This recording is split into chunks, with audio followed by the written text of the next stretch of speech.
A service of KIBMradio.com, the Internet's home for an all old-time radio.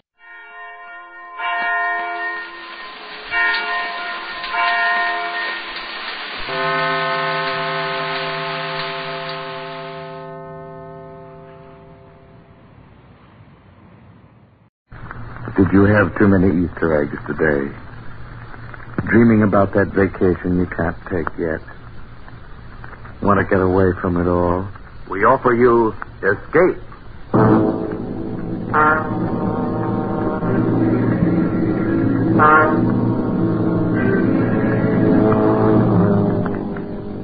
You are groping your way slowly through the dark hold of a ship at sea, moving carefully, step by step, searching intensely for something you dread to find, because you know that this ship carries a cargo of death.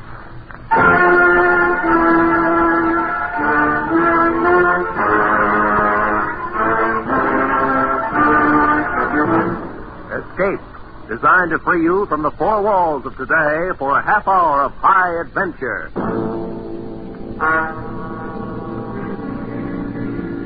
Tonight, at your request, we bring back one of our most popular escape stories.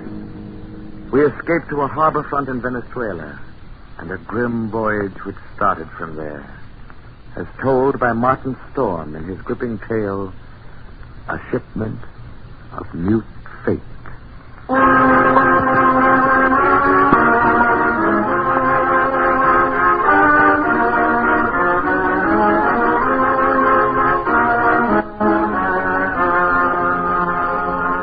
I stopped on the wharf at La Guaira, looked up the gangplank toward the liner 10K, standing there quietly at a mooring. The day was warm under a bright tropic sun. The harbor beyond the ship lay drowsy and silent. But all at once, in the midst of those peaceful surroundings, a cold chill gripped me, and I shivered with sudden dread.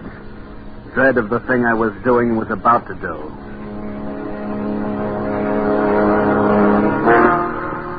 Too much had happened to turn back now. I'd gone too far to stop. I set the box down on the edge of the wharf, placed it carefully so as to be in plain sight, and within gunshot of the captain's bridge. I knew what I was going to do, but I couldn't forget that a certain pair of beady eyes were watching every move I made. Eyes that never blinked and never closed, just watched and waited. I turned and started up the gangplank. Oh, it startled me, sir. Why, it's Mr. Warner. Hello, Mother Willis. How's the best-looking stewardess on the 7th Sea? Well, I'm fine, Mr. Warner. I guess I'd better run along now. Get on with my trouble. Oh, now, wait a minute. That's a fine greeting after 2 months. It's just that I'm so busy. I don't believe a word of it. Sailing day's tomorrow. You're simply avoiding me, that's all. Oh, no, really, I'm not. And on the trip down from New York, you said I was your favorite passenger. But I'm only... Here. What's that you're carrying in your apron? Oh, it's nothing. Just supplies. Supplies? Let's have a look. No, please. It's a cat. It's Clara, Mr. Warner. Mr. Bowman said I had to leave her ashore, and I just couldn't. Who's Mr. Bowman? The new second mate. Clara's been aboard with me for 2 years, and I just can't leave her here in a foreign country. Especially with her condition so delicate now. Yes, I see. Well, I hope you get away with it. Yes. You won't tell anyone. Not a soul. As a matter of fact, if things don't work out right, we may both end up smuggling.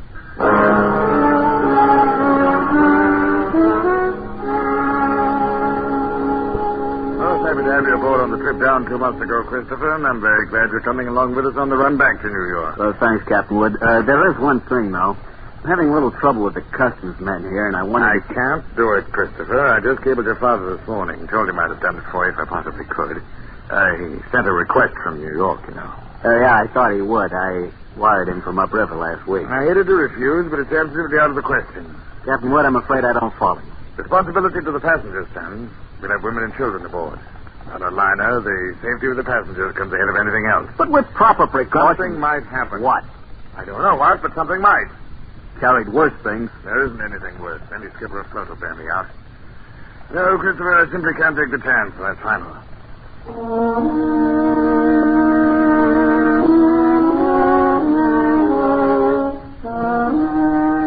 Final.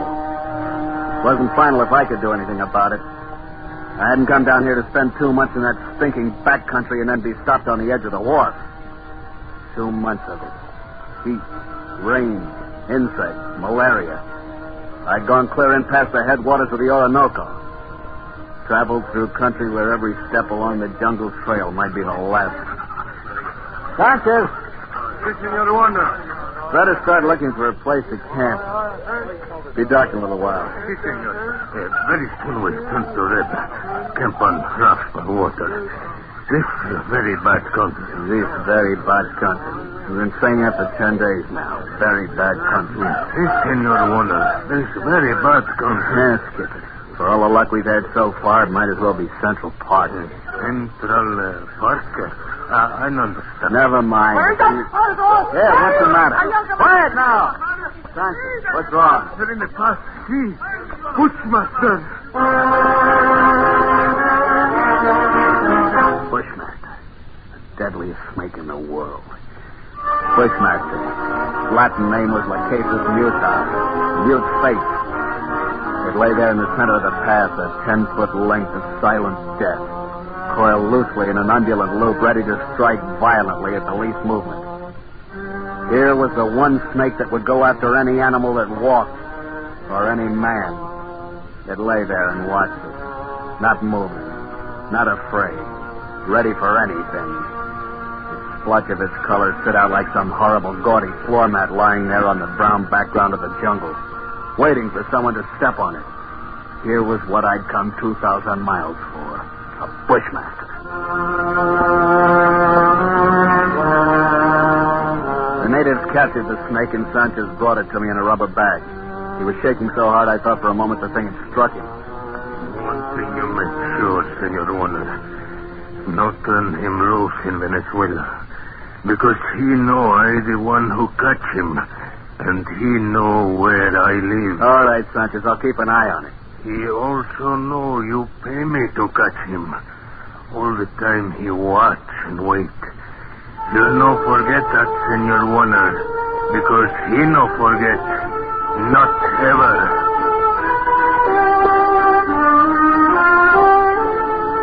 Well, after going through all that trouble and danger and laying out $1,500, I wasn't going to let a pig-headed ship captain stop me at the last minute. At least not as long as the cables were still in operation between La Guardia and New York.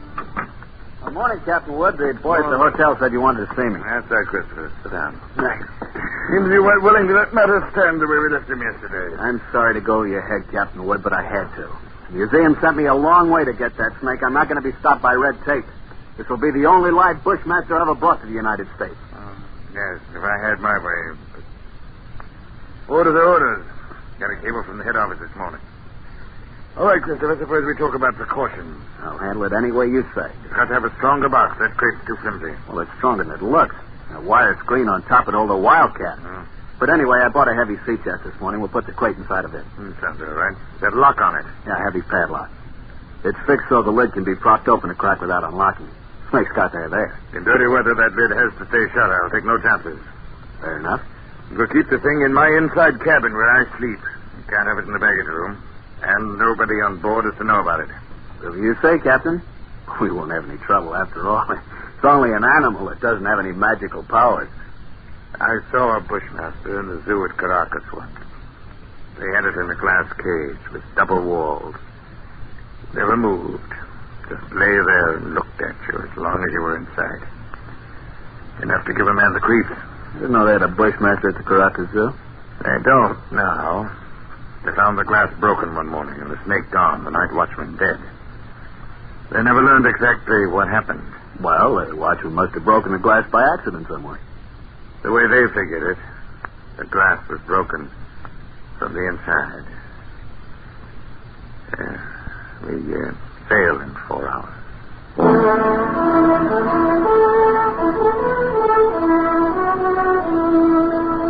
Into the Caribbean with perfect weather and a sea as smooth as an inland lake. The barometer dropped a little on the third day, but cleared up overnight, left nothing worse than a heavy swell. And in spite of the calm seas and pleasant weather, I found myself feeling more and more often an ominous foreboding. I was developing an almost unnatural fear of that snake. Stay clear of the passengers pretty much. Got the habit of dropping into Captain Wood's quarters several times a day. Kept the heavy box underneath his berth.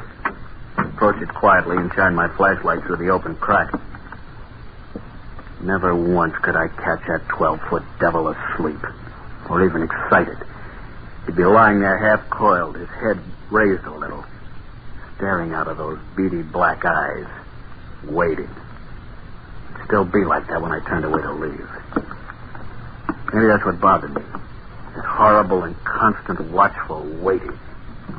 What in the name of heaven was he waiting for? Hello there, Mr. Warner. Oh, how are you, Mother Willis? My, but you and the captain spend an awful lot of time around this cabin. I'm beginning to think the two of you must have some guilty secret. No, nothing like that, Mother Willis. I don't know about Captain Wood, but I certainly don't have any guilty secrets.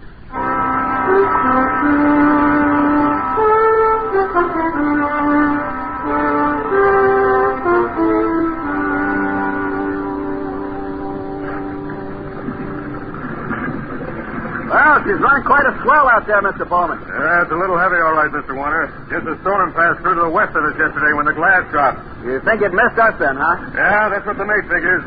Sure stirred up some water, though. This will put half the passengers in that bunk. They'll keep Mother Willis so busy. Hey, look at the size of that wave. Huh? Great Jehoshaphat, we're going to take it on the port bow. Hang on.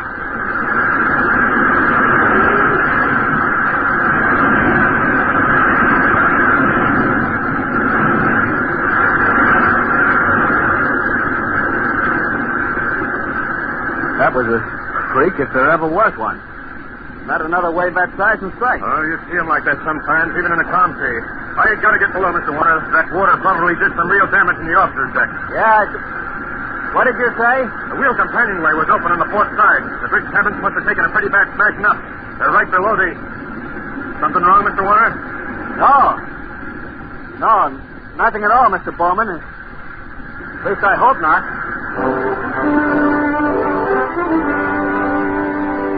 I didn't stop to find Captain Wood. Of course, I knew it was only one chance in 1,000, but the chances against that freak wave were 1 in 1,000, too. I stumbled down the companionway and along the passage to the captain's cabin. Oh, come in, Mr. Warner. Mother Willis. My, this cabin a mess. Trying to get some of these things out to dry. Yeah, well, I just wanted to... Where's that box that was under the captain's bunk? Oh, that? Well, I just threw it out on the deck. What? Oh, the desk over there slid into it. It was all smashed. But the small box inside of it, what happened to it? Oh, they were both splintered, Mr. Warner. Broke wide open. No. Oh, Mr. Warner, you're white as a sheet. Mother Willis, go find Captain Wood.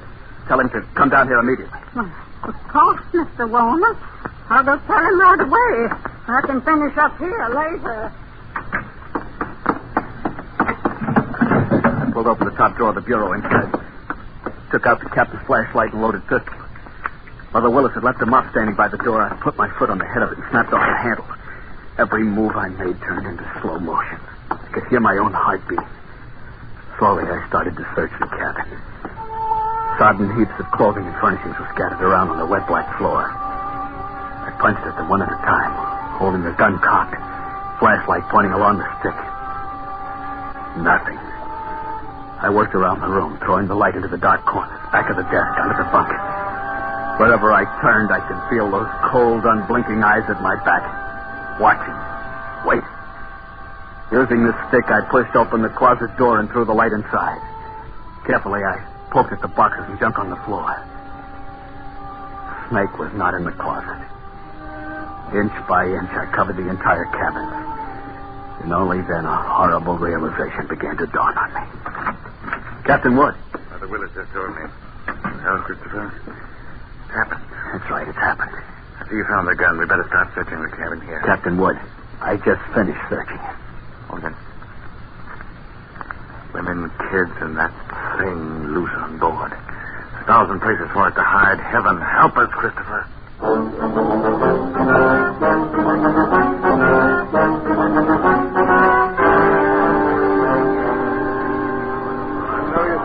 Anybody now, gentlemen. I didn't call you in here to pass judgment. The thing's done, and that's fact. Well, you're right there, Captain. What we have got to do is to make up our minds how we're going to handle it. And it'd be easier if we didn't have to tell the passengers and crew. I've seen panics aboard liners before. Yes, I agree with you, Mr. Bowman. But I don't quite see how we can avoid it. They've got a right to know.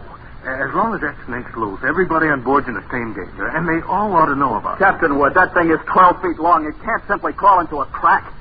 Why don't we make a quick search of the whole ship before we spread any alarm? Now, so do that, Christopher. As far as I can see, the only place it couldn't be is in the boilers or on top of the galley stove. Well, it might have crawled overboard. We can't count on that. We've got to assume it's on the ship somewhere. Yeah, and that could be anywhere. In a coil of rope, on a deck chair, a bucket, or in a pile of clothes. Yes, or under some woman's berth or a baby's crib. You've already said it.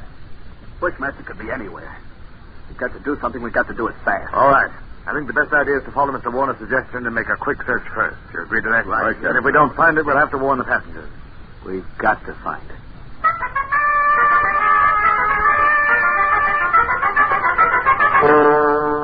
Alone in the dim baggage room, I went through the same movements as I had earlier in the captain's cabin. Gun in one hand, flashlight in the other, poking into every dark corner, behind every trunk and box. Since the baggage room was empty, I could keep the gun cocked and ready. The rest of those poor devils were having to do the same thing. Barehanded. All over the ship, the search went on. Here now, Stuart, what on earth are you doing rummaging through my cabin? Just checking up, ma'am. Well, I'm quite sure there's nothing in here that has to be checked. Sorry, ma'am. Captain's orders. It'll only take a few minutes. Well, I never heard of such thing. A passenger simply doesn't have any privacy at all. I've traveled on a lot of different lines, but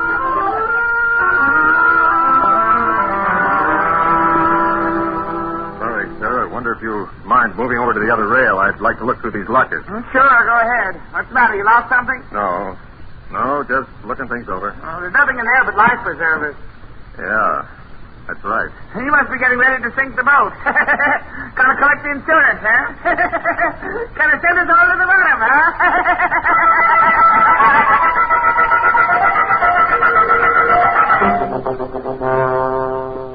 But not one of us could find that deadly shape, coiled in some dark corner or outstretched along a window seat. Not one of us caught a glimpse of that horrid head with its beady, black, watchful eyes. The thing lay waiting out there somewhere along the deck, shaded in the gathering dusk. But where? We didn't know. Nearly dark when we met together again in the chart room. Well, gentlemen, there's no other way around it. We'll risk all the time we can. We've got to warn the passengers. How'll we do it, Captain? Call them all together in the lounge? No, if we did anything like that, we'd be asking for a panic. We'll get one, whether we ask for it or not. We pick a few men and go through the cabin decks. Get them individually, inside the cabin. Watch for any that act like they might cause trouble. We'll keep an eye on them. Handle crew the same way. Right, Captain. As soon as you're finished, arm all the deck officers and start searching again. Our only chance of preventing a riot is to find that damnable snake.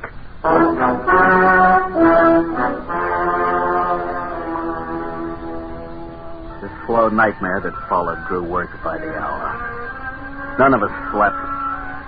All the ship's officers not on duty kept on with that endless search. Passengers locked themselves in their cabins or huddled together in the lounges, knowing all the time that no spot on board could be called safe. Fear was a heavy fog in the lungs of all of us, and every light on the vessel burned throughout the night. Morning came, brought no relief. Terror and tension mounted by the hour. There now, Mrs. Crane. Stop getting yourself all worked up and go back to your cabin. Oh. The horrid thing's probably crawled overboard you're just anyway. saying that. You're paid to say that. You don't know. Nobody knows. Now, everything's going to be all right. If only we can do something. If all of us could only get off the ship, they could fumigate it. Yes, that's it. We've got to get off the ship. We've got to get away. Wait. Mr. Bowman, he's going to jump. Hold it on, lady. Nice work, Mr. Bowman. Get her down to her cabin. Whatever you do, don't turn her loose.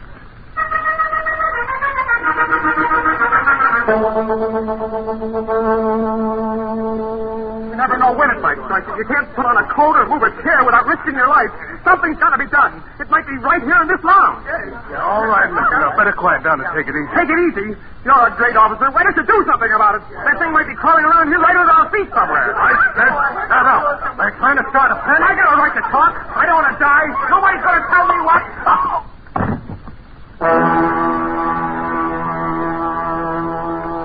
The second night passed. Morning came round again. A gray and rainy day that dragged past. And then night came down again. Third night of the terror. Again, every light burned. The whole ship seethed in the throes of incipient panic.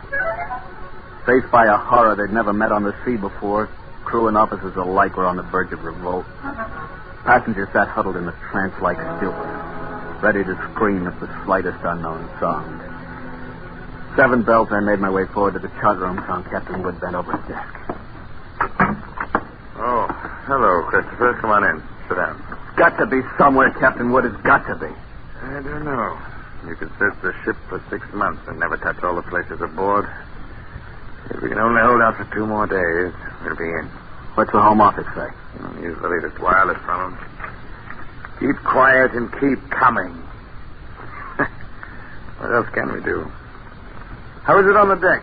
Pretty bad. Anything could happen. Yes, that's why I took the guns away from the men. 1 pistol shot and we'd have a riot on our hands. Whole thing's my fault, Captain Wood. That's what I can't forget. Take it easy. Now, if there was only some way I could pay for it myself alone. No. I know how you feel. But it's no more your fault than mine, or the man who asked you to bring that snake back alive. Nobody planned this. You'd better try to get a little sleep, boy. Sleep? Mr. Bowman made some coffee down in the steward's galley a while ago. Why don't you go on down and get yourself a cup? Then rest for a couple of hours. Rest? I can't rest. Christopher. Not going to help anything if you stumble through a hatch half asleep and break your neck, is it? You go on and get some coffee.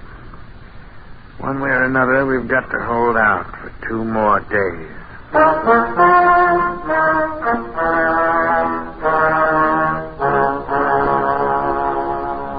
Light was on the steward's galley. Coffee pot was standing on the stove. Still warm, so I didn't bother to heat it. Poured out a cup, carried it over and set it on the porcelain tabletop in the center of the room. Started to light a cigarette. The door of the pan cupboard beneath the sink was standing slightly ajar. I happened to glance toward it. I dropped the cigarette, moved slowly backward. I'd found the Bushmaster.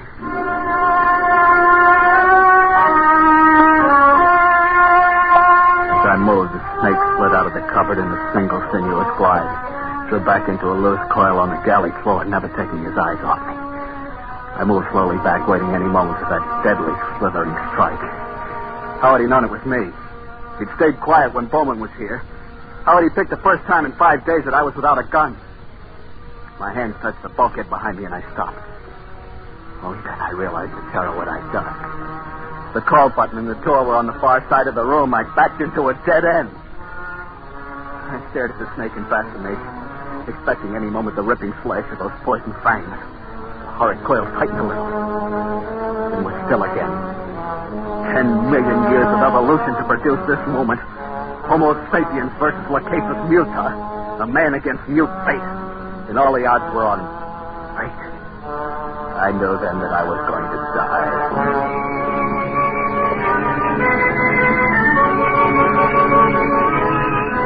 Feel the sweat run down between the painted walls and the palms of my hands pressing against it. My skin crawled and twitched, and the pit of my stomach was as cold as ice. No sound but the rush of blood in my ears. The snake shifted again, drawing into a tighter coil, always tighter. Why didn't the devil get it over with? Then, just for an instant, his head veered away. Something moved over by the stove. I didn't dare turn to look at it. Slowly, it moved out into my line of vision. It was a cat. That scrawny cat Clara that Mother Willis had sneaked aboard in LaGuardia. Its back was arched and every hair stood on it. It moved stiff-legged now, walking in a half circle around the snake. The Bushmaster moved slowly and kept watching the cat. He tightened. He was going to strike at any second. He struck and missed. The cat was barely out of reach. Now she was walking back and forth again. She was asking to die. Missed again. By a fraction of an inch. He was striking now without even going to a full coil. Missed. Again and again, always missing by the barest margin. Each time the cat danced barely out of reach, and each time she countered with one precise pat of her dainty paw, bracing her skinny frame on 3 stiff legs. And then suddenly I realized what she was doing. The Bushmaster was hurt. The one strike was just an instant slow, but in that split second, sharp claws raked across the evil head and ripped out both the lidless eyes. The cat had deliberately blinded the snake. He didn't bother to coil now, but slid after her in a fury, striking wildly and rapidly, always missing. And every strike was a little slower than the last one, until finally...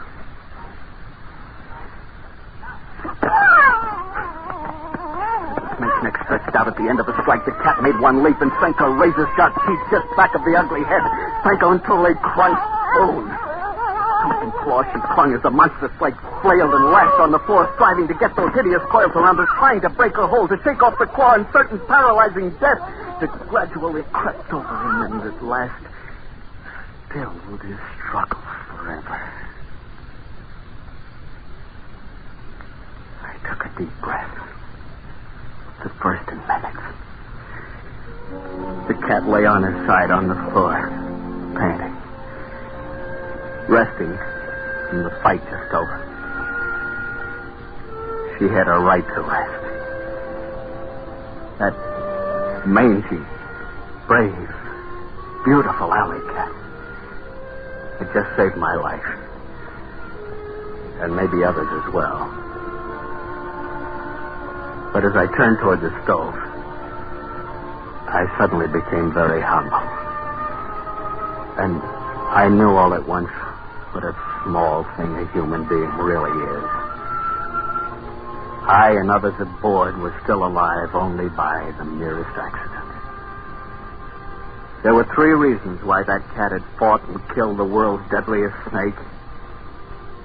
And those 3 reasons came tottering out from under the stove on shaky little legs. 3 kittens with their eyes bright with wonder and their tails stiff as pokers.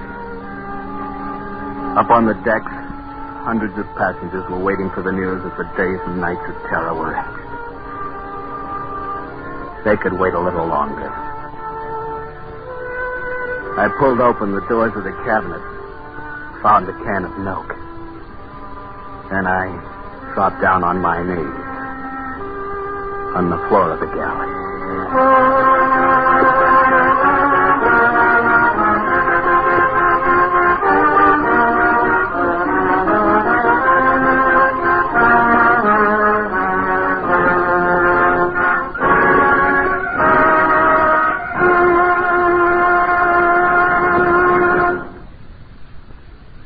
Escape is produced and directed by Norman MacDonald, and tonight brought to you A Shipment of Mute Fate by Martin Storm, adapted for radio by Les Crutchfield, featuring Harry Bartell as Chris Warner, Barry Kroger as Captain Wood, and Peggy Weber as Mother Willis, with Don Diamond, Sarah Selby, and Frank Gerstle.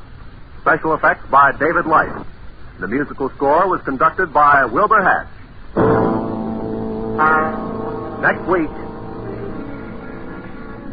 you are hanging by your fingertip on the sheer face of an ice cliff, suspended 2,000 feet above instant death, with your strength running out, and with no chance for escape.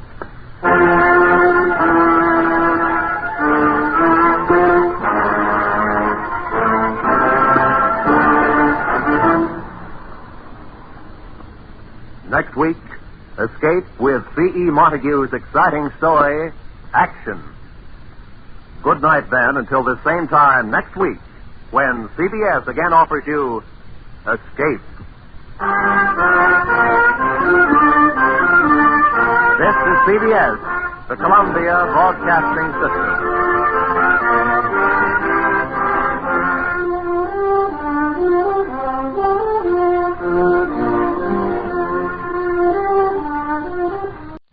Tired from a strenuous weekend?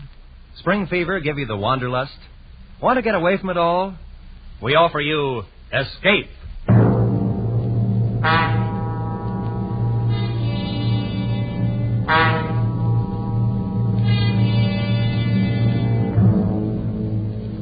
You are hanging by your fingertips on the sheer face of an ice cliff, suspended 1,000 feet above instant death, with your strength running out, and with no chance for escape.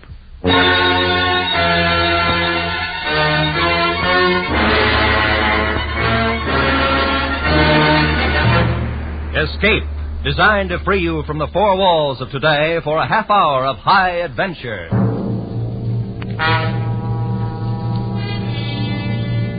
Tonight, we escape to the cold loneliness of a glacier high in the Swiss Alps, and to a man who learned much about death, as told in C.E. Montague's grim story, Action.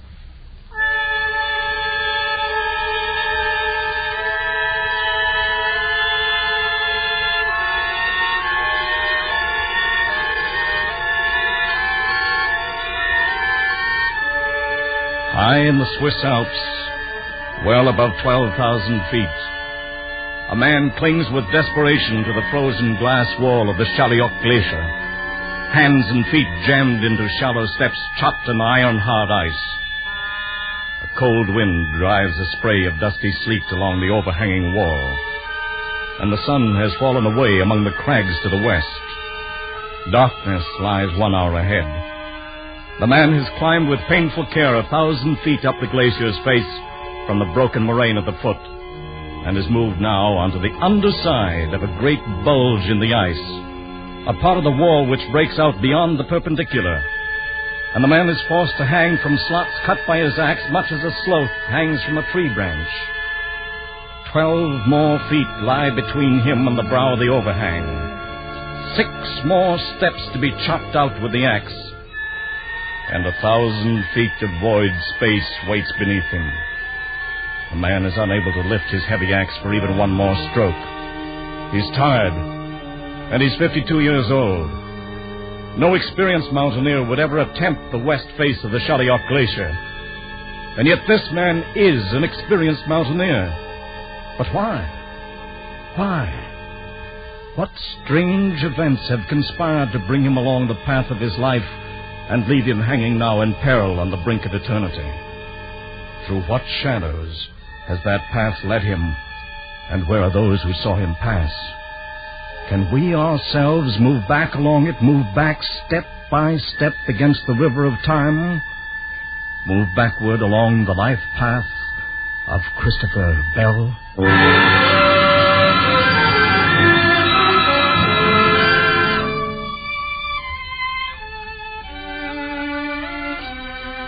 My name is Jean Valjour, and I am a guide for all the mountain trails on the Weisshorn and the Chaliorn. I talked with Mr. Bell this morning as he was leaving the village, though, of course, at the time I did not know that was his name.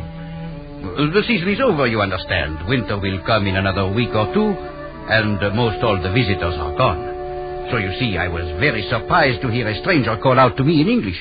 Hello there. Bonjour, monsieur. Good morning, sir. Good morning. Well, I'm glad to see there's at least one other early riser in the village besides myself. Only a few people are left in the village, sir. It is the end of summer. The end of summer. How well I know it. Oh, by the way, which of these paths takes me to the foot of the Chaliot? The one on the left. But you will find no climbing there, sir. One arrives very soon at the glacier and can go no farther. Except, of course, to climb up it. The glacier? That is impossible. It has never been done. Of course not. It's never been tried. Well, there is not anyone who would be so foolish. Oh, it isn't that. There are plenty of foolish people in the world. But even they hold on to their margin of safety. Margin of safety? Yes. The difference between the point where a man thinks he's reached his limit and the point where the limit really is. Que diable racontez-vous? I'm afraid I do not understand this. Oh, all right. Well, take a mountaineer such as yourself. Now, you look at a slope. You estimate the effort needed to climb it. Then you estimate your own endurance. And if there isn't a good-sized safety factor, you just don't make the climb. But it would be foolish not to do so. Oh, yes, I dare say. It's all tied up in the fear of death. Take that out of a man for one instant, and there's no telling what he might be able to do, or what limit he might reach. And how should a man lose that fear? He can't. He can't lose it. Has to be done for him by things outside.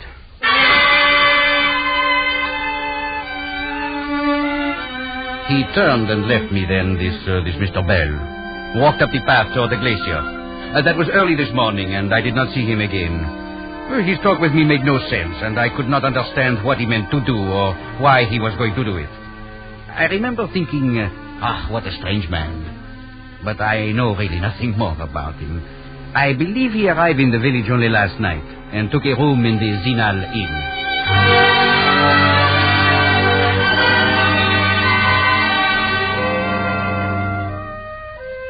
My name is Greta de Gaspar, and I'm staying out the week here in Zinal to close up the inn for the winter.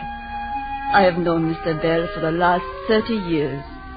Always before, he came in the summer season for the climbing, and I was most surprised when he arrived last night. I opened one of the rooms and found something for him to eat, and then later we sat and talked in front of the fire in a big empty lounge. This is very good coffee, Madame Gaspar. Oh, thank you, Mr. Bell. Had you let me know, I would have had everything ready for you, just like all the other times. Like all other times, eh? But this one's a little different, Madame Gaspar. You might call it a special visit. It is all so different now from the old days. Then it was you and your madame would come here, and it was Gaspar and I. And the summer seemed to last forever. I thought everything would be forever when she was alive. Now I'm really alone in the world. As I am. And it is not good to be alone. It gives one little reason for living, and makes one no longer afraid of dying. Yes, but there are stronger reasons for that than just being alone. Mr. Bell, you look so strange. Hmm? Is there something troubling you? Why, no. Not now. Oh, there may have been, but not now. Well, I should be leaving quite early in the morning for a climb, so I think I'll go on to bed. Good night, Madame Gaspar. Mr. Gaspar, I left the inn this morning before I wakened, and I have not seen him again. I have never known him to act so strange before. I have no idea what the reason is, or what he may be planning to do. But I'm sure something is troubling him. Perhaps it may be something connected with his business back in London.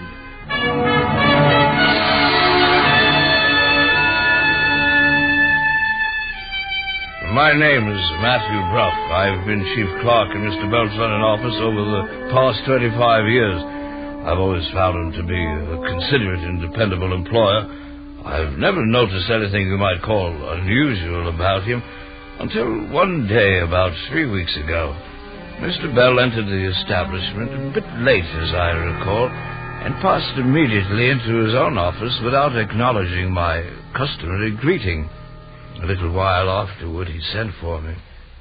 Well, Matthew, where do we go from here? I can't say that I follow you, Mr. Bell. Well, I mean, the company's on a steady footing, so if we use our heads at all, we don't stand much chance of losing anything. Our position is quite secure. On the other hand, we can't expect to do any more growing. We're through expanding. From now on, it's just a matter of operation. A most enviable condition, sir. Is it? There's nothing more to look forward to, nothing more to work for. So, as I said, where do we go from here? Matthew, I'm putting you in charge of the business, turning it over to you, effective this week. Mr. Bell, you can't possibly mean that. Oh, yes. I've just decided. But what are you going to do? I'm taking a trip. I'm going to Switzerland. Climb a mountain. Oh? Oh, well, then, at least it's only temporary, just for whatever time you're gone. That's right. It's for whatever time I'm gone. Just for whatever time I'm gone. Before the end of the week, he had arranged all the necessary papers and had left London. I haven't heard a word from him since, though I presume he's somewhere in Switzerland. Actually, however, I haven't the faintest idea where Mr. Bell may be right at this moment.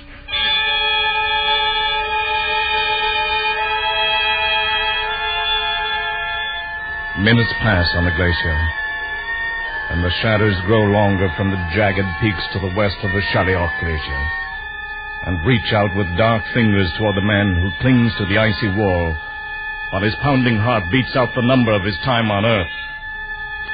Already those shadows have flowed into the awful depths below his swaying figure, blurring the sharp points of the tumbled rocks 1,000 feet down, and making the harsh void seem soft and inviting. The man's thoughts have grown as unwieldy as the heavy ice axe gripped in his hand. He keeps trying to remember that he is Christopher Bell, a human being, and not a part of this free and empty space. For he knows if he stops remembering that, he may forget all else too, and then let go.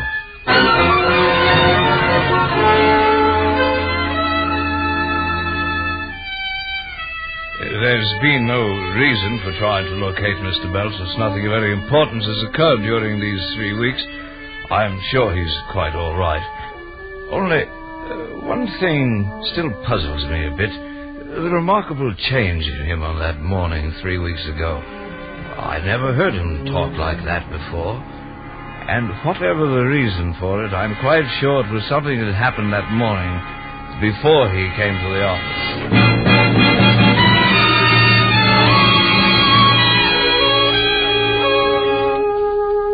My name is John Huxley, and I've been a conductor on the Westminster route for some 14 years now. And during all that time, Mr. Bell has been a daily passenger of mine on the early morning inbound run. As I recall it, the first time anything you might say out of the way ever happened between us was one morning about 3 weeks ago. I saw Mr. Bell waiting at the usual place, so I signalled to the driver to stop. Oh, good morning, Mr. Bell. Good morning. I'll be right there. Here now, let me come down and help you, sir. I'll make it. If you just take my arm, Mr. Huxford. My arm, please. But I have taken your arm, Mr. Bell. Oh, yes, of course. I'm sorry. Up we go now. There you are, sir. Thank you. I had a bit of a shock this morning. I'm all right now. Well, if it's all right now, that's fine, I say. Now, take hold of the strap there now. Oh, yes, of course. Oh, let me see. I have the fare here somewhere. Oh, yes, here you are. Thank you, sir. And thank you. I'm afraid you brought something home to mind. I don't understand what you mean, sir. Well, Mr. Huxford, have you ever had anyone take your arm and help you up a flight of steps? No, and I might say that I hope the day never comes when I... well... I'm sorry, sir. Not at all. Thank you, Mr. Hudson. Thank you very much. I don't rightly know what was wrong with him, though it's certain that something was. I haven't seen him for nearly 3 weeks now. I can't imagine what it might have been what happened to him that morning before he got on the bus. My name is Jenkins. I've been Mr. Bell's personal valet for the past 12 years and 7 months. The master's travelling somewhere on the continent just at present. Been gone something over 2 weeks now. Decided rather suddenly, I believe. In fact, I rather think something happened one morning about 3 weeks ago that caused him to make up his mind. I really haven't the faintest idea what it might have been. I can remember noticing a very strange look on his face when he came down to breakfast that morning, but thought nothing of it at the time. Good morning, Jenkins. Good morning, sir. I trust you had a pleasant night's rest. Yes, I did, thanks, Jenkins. Having the usual orange juice, toast and tea? No, I want nothing except some coffee. Very well, sir. I'll bring it right away. I can't let him find out. I can't let anyone find out about it. Maybe it's a little better now. Maybe it's going away. Maybe I'm giving it too much importance, but... No, it's still there. That same lack of feeling clear down the whole right side of my body. There. I can move my arm and leg all right. There's no feeling in them. They're numb. It's simply that at 52 years of age, I've had a light stroke. Your coffee, sir. Oh, thank you, Jenkins. Would you care for something more, sir? No, that's all. If you'll pardon me, sir, you don't seem quite yourself this morning. I do hope you're not ill. No, I'm all right, Jenkins. I hope you won't mind my saying this, Mr. Bell, but you don't take very good care of yourself anymore. Oh, please. It's been years now since you had a checkup, not since the mistress passed away, in fact. I'm quite all right, Jenkins. I'm quite all right. Yes, sir. I'm relieved to hear it, sir. I'll bring your paper now, sir. Good Lord. Is this what a man saves his life away for, to end up helpless, dependent on others? To to be wheeled about, put out in the sun, taken in like some great fat lava. It's disgusting. Pardon me, sir. I didn't quite hear you. Oh, nothing, Jenkins. Here's your paper, sir. Oh, thank you. Please call if you need anything else, sir. I'll be in the pantry. I couldn't go on that way. I'd rather not go on. I've got to face it. This stroke is the first warning. There'll be others, worse ones. And in a short time, I'll be helpless. There must be some way out. Not suicide, but some way. There's got to be some way.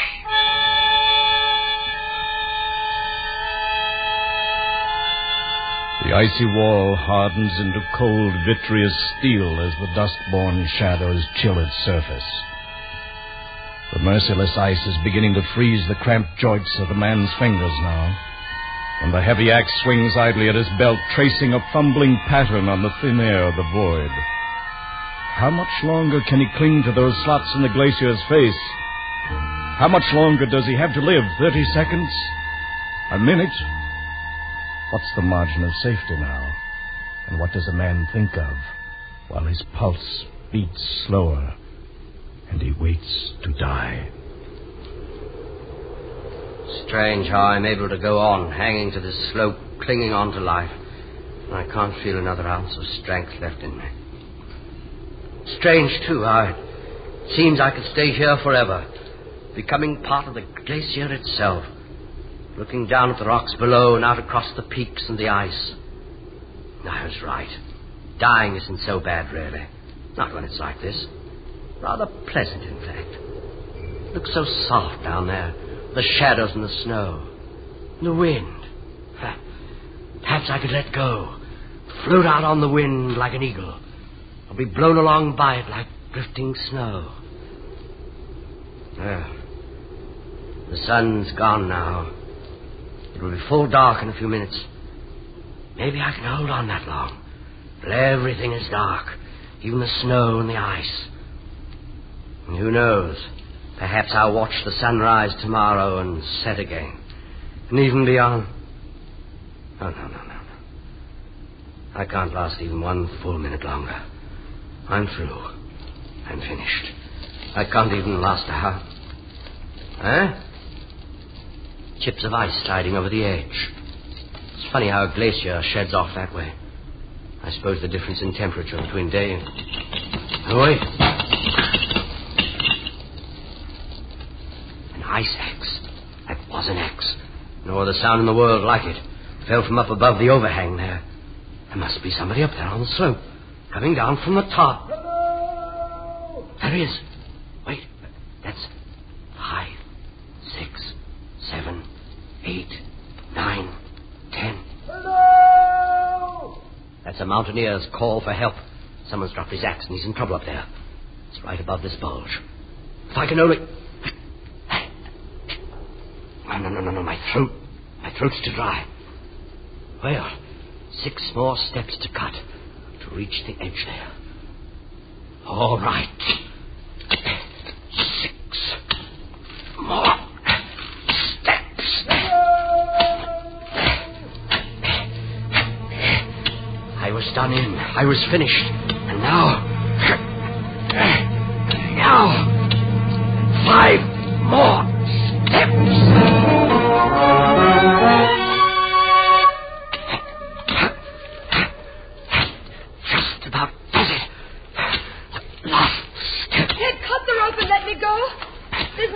Good Lord, it's a woman, and there's a man upon the slope. Hold on up there. What? I'll be with you in a minute. Ted, somebody's coming. There's someone down here. Over the edge. Take it easy there. Everything's going to be all right. Oh, thank heaven. I don't know where you came from, but thank heaven you're here. Yeah, easy now. Let's get a step out for your feet. I'm just below the overhang there. I heard the fellow up above call out. He's got quite a voice on him. It's my husband. Please hurry. Easy now. I'll step out here in a second. You can put your feet on it. You get your breath. Then we'll tackle the slope. All right. There now. I'll scrape this ice away.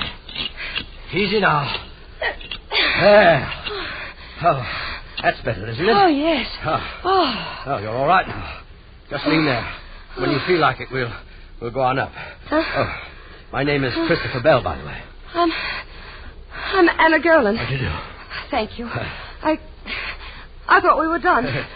I was cutting steps down ahead on the slope, and I slipped and dropped my axe. The rope held me, but neither of us dared to move. Yes. Well, you're all right now. As soon as you rest up a minute, we'll cut some more steps back up the slope. Oh, you should have started down this way. You've never been able to pass that bulge. Yes, I can see that now. Of course, it's harder to tell when you're moving down the slope. Yes, I suppose it is. You were coming up the slope, weren't you? Yes, I came up from the foot. Alone and without a rope. And you deliberately climb onto the underside of an overhanging wall. Well, let's just say we're both foolhardy. Is that what you call it? If you've got your breath back now, suppose we start up the slope. Oh, here. I'd like to take my axe and cut the first step. You'd trust me with it? After I dropped my own? Oh, anybody could make a mistake like that, dropping an axe. Or climbing up under an overhang.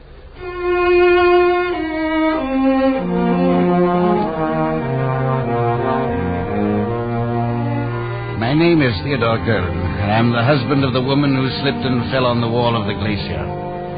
I'm a physician, formerly of Harley Street, London, though I've practiced in Paris for several years now. I met Mr. Bell when he and my wife reached the ice ledge where I stood waiting above them. I was not immediately aware of his trouble, but found out about it a short time later when we reached the rest hut at the top of the ridge. While my wife heated water for tea at the far side of the room, Bell and I fell into a much more personal conversation than strangers normally do. But this sometimes happens when people have been very close to death.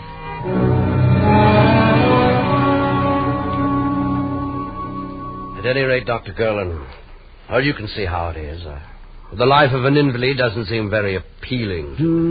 Tell me something, Mr. Bell. I gather you were pretty well done in when I called out there on the glacier. You couldn't lift a hand. Then how do you account for being able to chop 6 steps into that ice in a matter of some 5 minutes? I don't know exactly. I was through. I couldn't have lasted 30 seconds more. But when I realized someone was in danger, I don't know, I forgot about it. And this numbness, this lack of feeling in your right side, it didn't bother you? No, I didn't notice. It isn't quite so bad now, as a matter of fact. And there's your answer, Mr. Bell. I don't believe I follow. Action. When you were in action, working because you had a reason, living because you had to, because somebody was depending on you, then you were all right. Everything was back in its place again. Oh, perhaps, but a man can't spend all his time climbing up a mountain to save someone's life. Oh, I don't mean physical action, movement. Call it incentive, if you like. Maybe that's a better way to put it. Incentive, eh? That's right. It's the one top pressure that keeps life moving and growing. And it's what you need. Well, it's an interesting theory, Doctor. But it's only a theory, eh? I'll have the tea ready in a moment. Is anybody interested? I am, my dear. Lucky we brought it. If no one minds, I believe I'll have a turn outside while we're waiting. Of course not. Only be careful out there in the dark. The ridge breaks off pretty sharply here. Oh, yes, I'll be careful. Oh, Dr. Gerland. Yes? If things were turned around, I wonder if it would be any more than just a theory to you.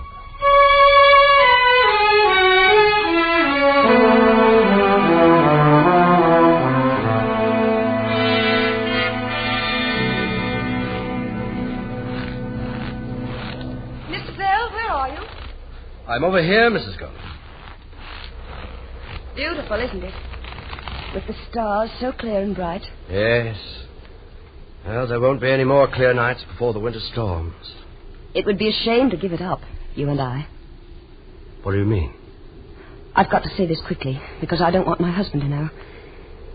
We're not the kind who commit suicide, you and I. But I think we understand each other. Well, you'll have to say more than that. You deliberately climbed into a dead end out on that glacier. Deliberately extended your safety margin beyond all possible limits, didn't you? What do you mean, we understand each other? Because I did the same thing. I went ahead.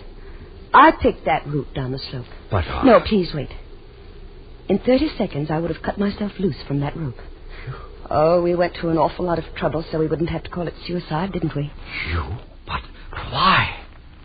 I have a brain condition. There's no point in going into it, but it's incurable. And sooner or later, at any moment, I shall go blind. Oh, no. My husband doesn't know about it, and I don't want him to. Mr. Bell. Yes? I'll make a bargain with you. What sort of bargain? I'm not brave, really. To go on living, I need something to cling to. I need to know all the time that there's someone else with courage, too. Mr. Bell, I'll go on living if you will. I'd say you're amazingly brave. If I were, I could do it alone, without having to make myself dependent on you and your courage. But that sort of thing could work both ways. I wouldn't dare let you down. Nor could I you. Do you want to make the bargain? Shall we go on living, Mr. Bell? As I said before, I am Dr. Theodore Gerland, and I met Mr. Bell some 3 hours ago on the Shaliok Glacier. At the moment, he's outside the hut a few yards away talking to my wife. I can hear the sound of their voices, but I can't make out the words. However, I know what they're talking about, what his answer would be. My wife and I discussed that before she went out to join him. Well, you may have heard of my wife, incidentally, though it would likely have been under the stage name she uses in the Paris theater. You see, she's quite a talented actress.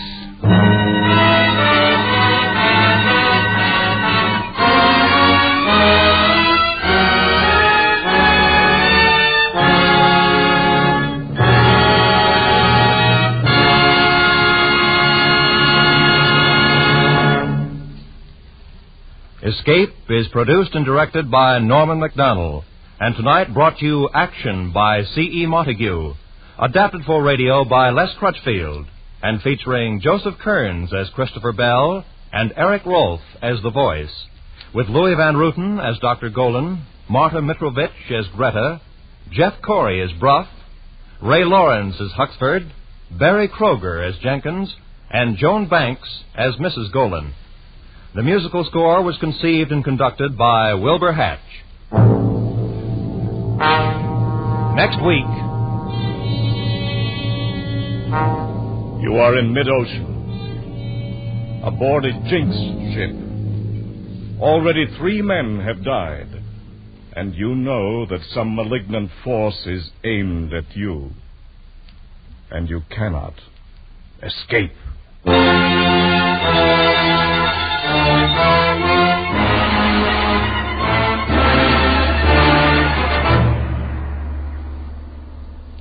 Next week, Escape with Joseph Conrad's great story, The Brute. Good night, then, until the same time next week, when we again offer you Escape.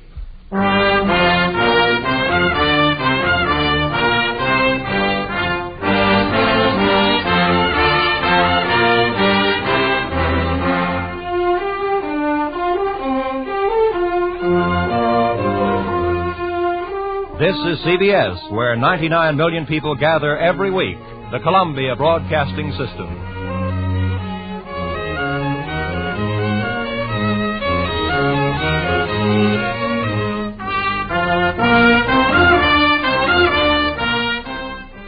Getting impatient for baseball season to start? Have a touch of spring fever?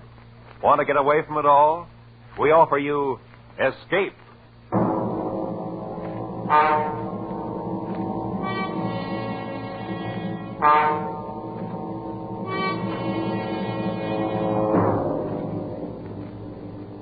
You are in mid-ocean, aboard a Jinx ship. Already 9 men have died, and you know that some malignant force is aimed at you, from which you cannot escape.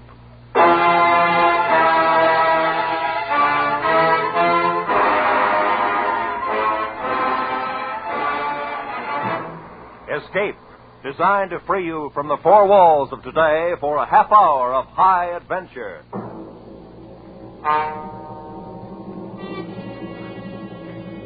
Tonight, we escape to the North Atlantic in the year 1900. and to a sailing ship whose very name struck dread in sailors' hearts. As Joseph Conrad told it in his famous story, The Brute.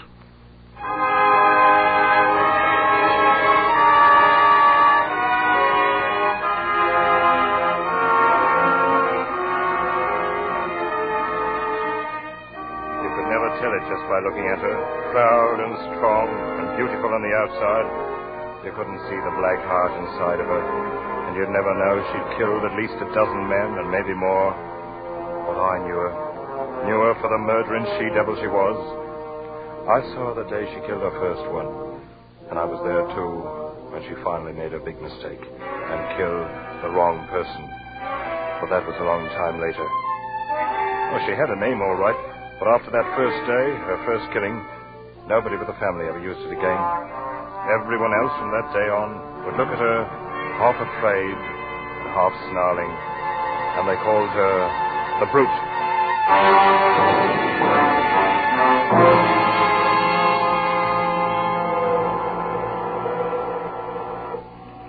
I remember I was 14 the day my father took me down to the South Thames boatyard to watch the launching of the ship.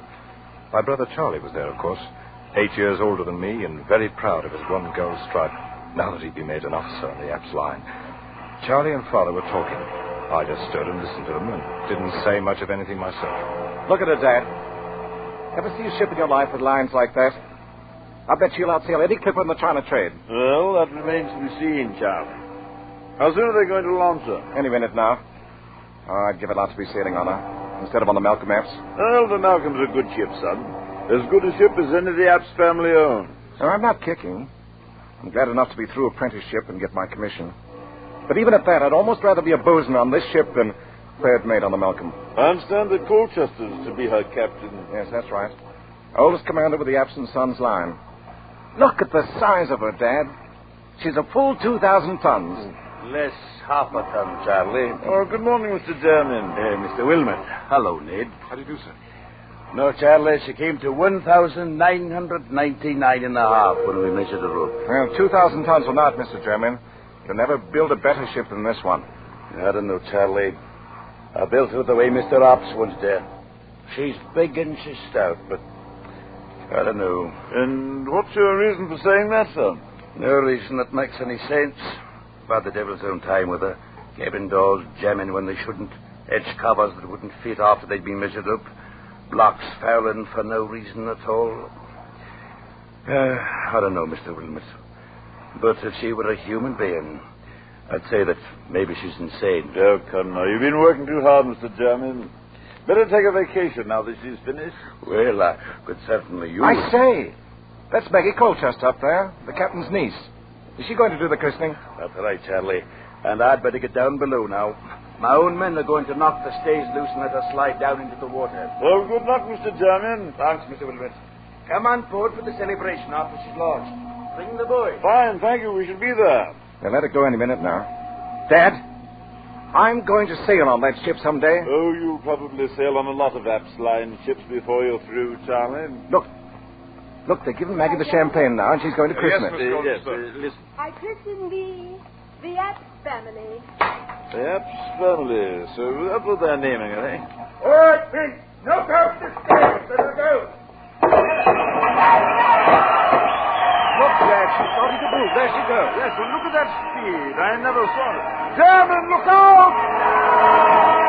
Good Lord, he fell right into the waves and she went over him. He didn't fall. The timber rolled off the deck and knocked him under. She slid right over him. Mr. Jermyn, the man who built her. Launched in blood, if that means anything. She's a brute and a murderess now, Charlie.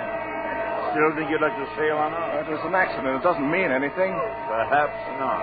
I'll sail on her someday, sooner or later. I will sail on her.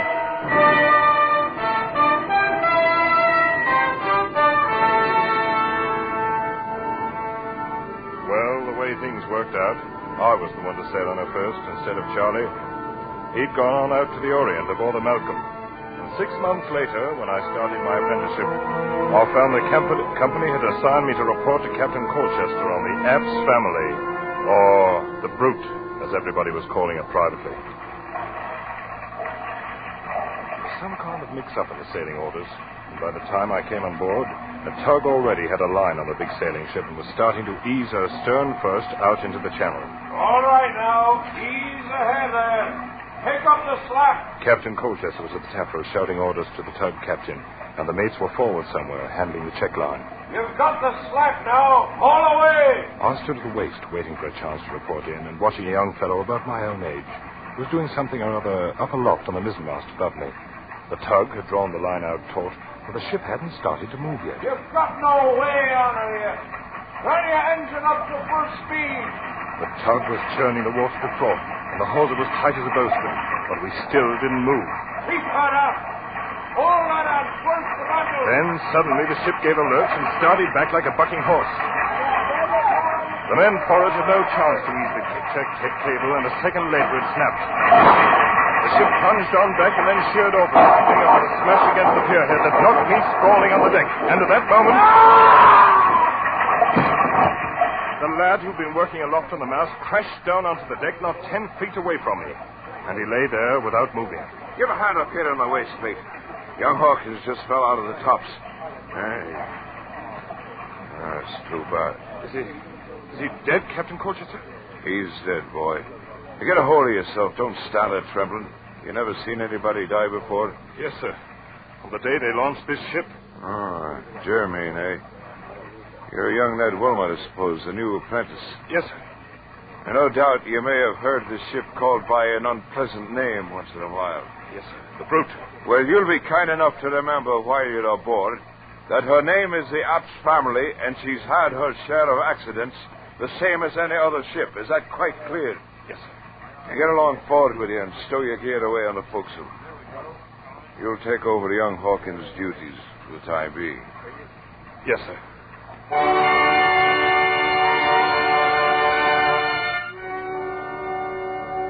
I sailed aboard the Brute for the next 4 years and watched her kill 9 men during the time. We got so we'd try to outguess her, try to figure out how she'd do it the next time. But no matter what we think, we never were right. And it wasn't only the killing, it was everything. Most ships have little ways all their own, and you'll learn about them and allow for them. But not her. She was like a crazy woman. You never knew what she'd do next. I remember once off the Gold Coast, she ran before a gale for 2 days as pretty as you please. And then broached to twice the same afternoon. Flung the helmsman clean over the wheel the first time, and the second time swamped herself fore and aft and split out every stitch of canvas. And after we got the decks cleaned up, we found 1 seaman had gone overboard. He was her 5th, I guess it was.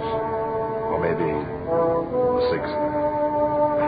Oh, she was beautiful, the Apps family was. Big and proud and beautiful. And along with it, the killer. The black-hearted, sea-going brute.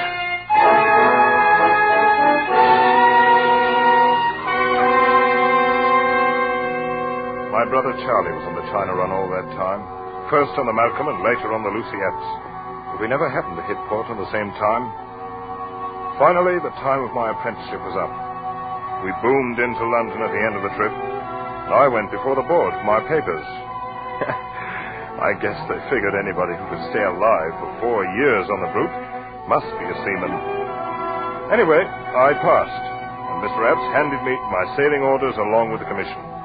I was assigned as 3rd mate to Captain Colchester on the Apps family.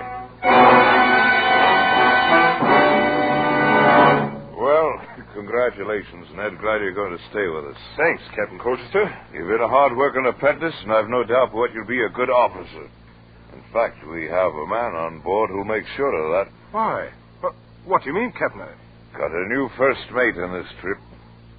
Come in, Charlie. Charlie? Well, hello there, youngster. I say, you've been doing a bit of growing in the last 5 years. Charlie, I didn't even know you were in port. Been in for a week down country, though. I hear you fooled the board. Careful, man. You're talking about your own 3rd mate. Yes, so they tell me. Well, you'll be traveling lively on this trip, my boy. Easy. Don't forget, I know this ship and you don't. Well, I'll learn it quick enough. Been wanting the chance for a long time. And between us, I think we can even break this jinx. Lads, there'll be no talk of a jinx on this trip.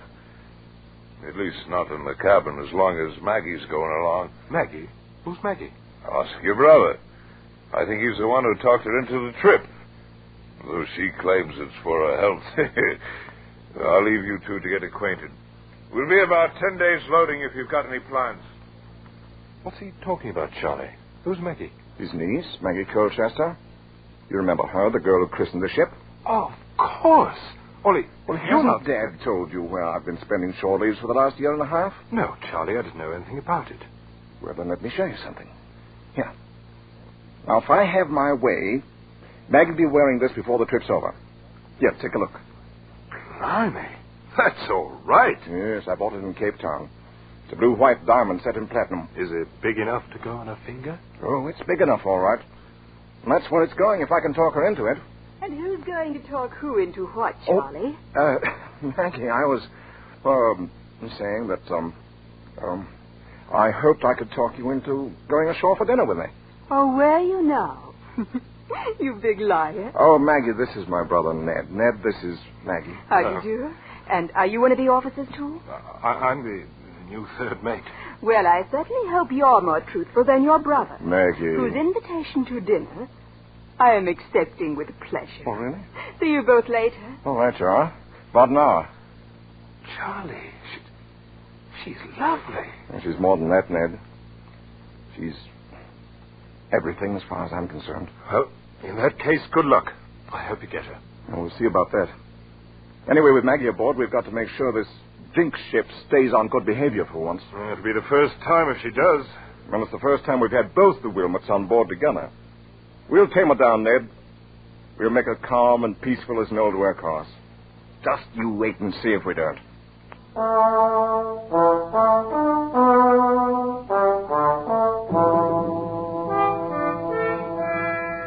And the strange part of it was, he was right. We stood out past Gravesend and made the passage to the China coast in 121 days of the finest weather you could ever hope to meet. And for the first time in her bloody life, the old ship settled down and sailed herself as neat as you please. Charlie and I would talk about it sometimes when Maggie wasn't around. And he'd always laugh and say the brute knew when she'd met her match that she didn't dare try to buck the two of us. But I was more ready to give the credit to Maggie, to think maybe she'd charm the old murderess the way she charmed all the rest of us. From the second day out, Maggie was the secret darling of every man on board. She was all over the ship, here, there, and everywhere, with red tam and her bright blue eyes, never still a minute, and having the time of her life. If she'd come along for her health, she'd found it before we passed Gravesend.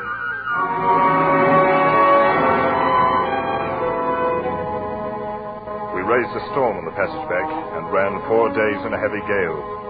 I stood by and held my breath, ready for anything, and nothing happened. The old lady, App's family, held up her head and sailed along like a seagull. Any time before, she'd have buried her gunwale in the quartering seas, but now, all the water she shipped you could put in a teacup. 109 days from Hong Kong, we raised the Dungeness Light, and early the next morning picked up a tug off Sheerness for the long tow upriver to London. The ship followed along on the tow line like a puppy on a leash, and we moved slowly up the river past Gravesend. All of us were glad to be home, but Maggie most of all, I think, because she'd never been at sea so long before. I had to smile at the way she danced around in the bows, picking out one landmark after another as we came to them, sometimes standing up on the spare anchor we'd taken in. What's wrong, Ned? That tug stopped her engines. Collision up ahead in the channel, Charlie. Looks like a yawl and a schooner fouled together. Oh, yes. Well, looks like they're clearing it up now. Guess we can move again in a couple of minutes. Maggie, why don't you go on the afterdeck? You're on the way up forward there. Oh, I'm all right, Charlie. Stop worrying. We're almost home. Better save your orders for the crew, Charlie. She outranks you. Oh, I'll take orders from her any day. Yes. We are almost home, Ned. We've had a lucky voyage. It's the first halfway peaceful trip I've ever made in the old brute. Oh, I told you we'd tame her down. She's turned over a new leaf, Ned. Well, it won't last long if she keeps on sheering off there and drifting back down the channel. Huh? Oh, yes. And we're heading straight for those fishing smacks. Better have the tug start up and hold a taut line on her. I've seen her do this before. Yes. Ahoy, the tug! Take up the slack and get her straight in the channel. Hold it against the current. Any other ship would have held steady for the 2 or 3 minutes we stopped, but not the old Epps family. And now when the tug tightened up in the hawser, pulling at an angle across her bows, she wouldn't respond, wouldn't budge. The old girl wanted her own way. She was just as stubborn as ever. Ahoy, the tug! We're still drifting. Up and up to full speed. Confound her. Never saw a ship act like this. The heavy hawser was pulled so tight it was humming, and Tug's paddles with her engines full whipped up the water like a mill race. And then it happened. The heavy towing chock tore loose from the deck. The hawser began sliding across the bow, ripping out rail stanchions like matchsticks. Then I thought it was going to sweep under the flukes of the spare anchor, the anchor that Maggie was standing on. Maggie! Get off that anchor! Look out! She tried to jump clear, but she was too late. The great anchor had tipped up on its side, clasped her about the waist like a monstrous arm of steel. It had carried her with it, and swung down and over and smashed against the side of the ship. She went into the water. Take charge of the deck, Ned. I'm going in after her. Ned, was that Maggie? Yes, sir. She's overboard, Captain Colchester. Maggie. Oh, the dirty, murdering brute. Now it's women she's killing. Let go the port anchor! Hold the ship into the ears and get the boats over! I hadn't told Charlie, and I didn't say anything about it to Captain Colchester. But I stood there, and I knew it wasn't any use. Because I'd seen the way the heavy anchor had carried her over, and then swung in to smash her against the bow before it dropped her into the water. And I'd seen the way that water beneath the bow was all colored red.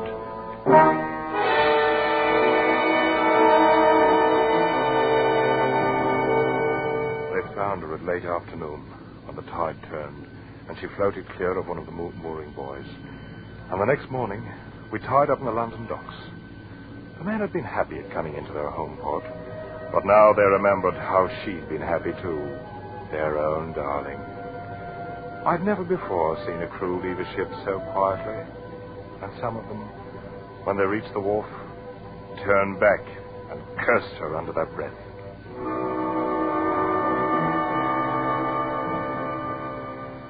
Finally, it was only Charlie and I, alone on the quarterdeck, and Captain Colchester was below, somewhere in the cabin. She never wore it, Ned. The ring. She never wore it. But she would have, Charlie. I know she meant to. She was just having a little fun with you, that's all. With all of us on board, why did the brute have to go for Maggie? Why? I guess there's not much answer for that. She was everything I wanted. Everything. Yes, Charlie. I know. I talked her into making the voyage. It was my idea. It's no good, Charlie, this kind of thinking. I guess you know that. I don't know. She's everything I wanted. Charlie, Over to him. Over here, Captain. I'm going ashore. The shipkeeper's come aboard now. The two of you are free to go whenever you like. Thanks, sir. Charlie, nothing.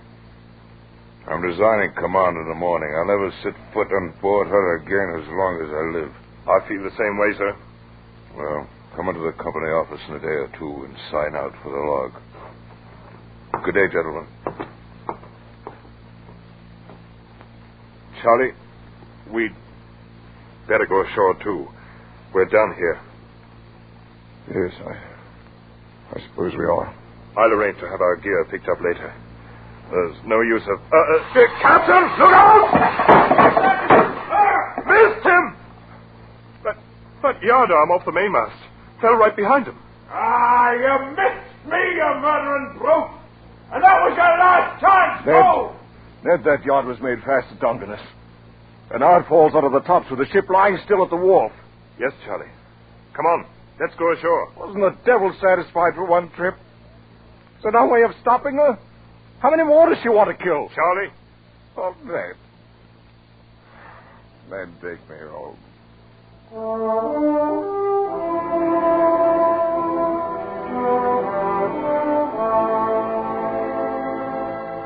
Charlie was 10 years older by the time we reached home, and it was 2 weeks before he'd do anything more than sit in his room and stare at the wall, saying nothing. Captain Colchester carried out his threat and resigned from the company the morning after we docked, and I filed my application for a transfer. The Apps family was reloaded and ready to sail, but she stayed on lying at the wharf with nobody to take her out. And that's the way things stood for 2 weeks, until one morning a bombshell dropped.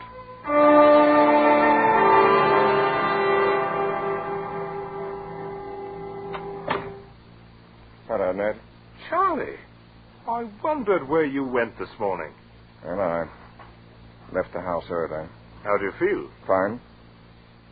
Ned, Mr. Apps tells me you've applied for a transfer.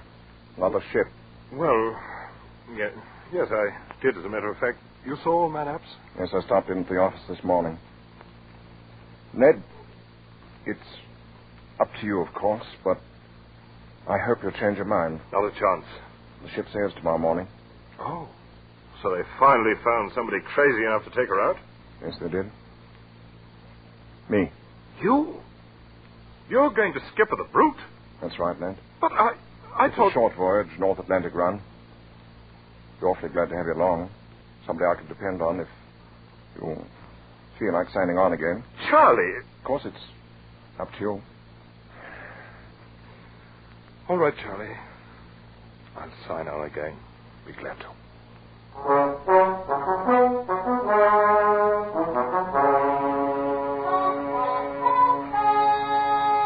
We boomed out past the Sheerness Light and headed north, hugging a lee shore in the stiff breeze.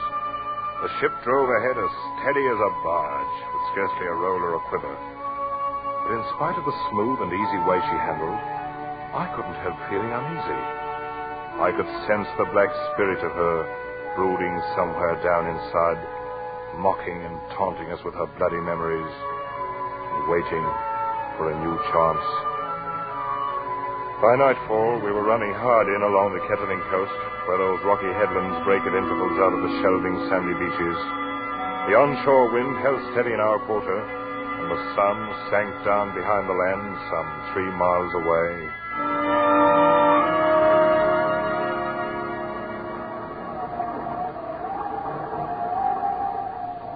It wasn't quite full dark yet when Charlie sent for me. I came up to where he was standing alone near the wheel. That's you, Ned. Right, Charlie. Wilson said you wanted to see me. Yes. I did send for you, Ned. Hold her steady as she goes, close to the wind. Aye, sir. I've been standing here, thinking about Maggie, Ned.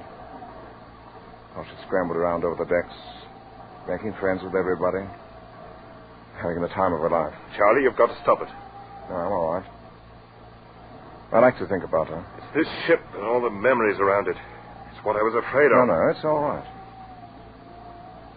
Ned, I want you to take charge of the crew and give an order. Of course, you'll question the order, but you'll carry it out anyway. Do you understand? What's the order, Charlie? Have all hands prepare to abandon ship. What? But why? There's nothing wrong. Mr. Wilmot, it is not an officer's place to question an order by the captain. There's your turn. Yes, sir. You can give the order now, Mr. Wilmot. Charlie, I can't let you... Very well, Captain. All hands on deck! Stand by the boats! Prepare to abandon ship! All right, helmsman. Find your place in the boats. I'll take over the wheel. Aye, sir. You don't know what you're doing, Charlie. We're in no danger. There's no reason to abandon ship. You're always in danger aboard this black-hearted brute. I'll put on the quarter now. You can get the boats in the water when she yields. Hurry on. Steady! Going on the quarter! Easy on. All right. Now. All hands! Lower! Boat! shouldn't have any trouble running ashore to that beach there at the south. Hey, what about you? I'll hold her steady until everybody's clear. You'd better go over the side. Your boat's standing there. Oh, no, not until you do. I'm staying with you, Charlie. Don't be a fool, Ned. I'm doing this alone. No, Charlie, not while I'm here. Mr. Wilmot, you will abandon ship and take charge of the boats in the water, and that's an order. Charlie, I can't... Mr. Wilmot! Very well, Captain. That's the spirit, lad. Learn to obey orders and step lively. You'll be a seaman yet. Good luck, Ned. Thanks, Charlie. Stand by for you in the boat. Of course, lad. Fine. Bye. I slipped over the gunwale and dropped down into the boat that trailed alongside on a line from the rail. I'd hardly hit the bottom when the line slackened. I knew Charlie had cut us loose from the ship.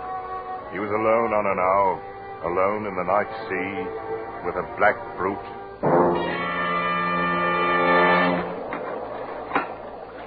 Look, sir, look.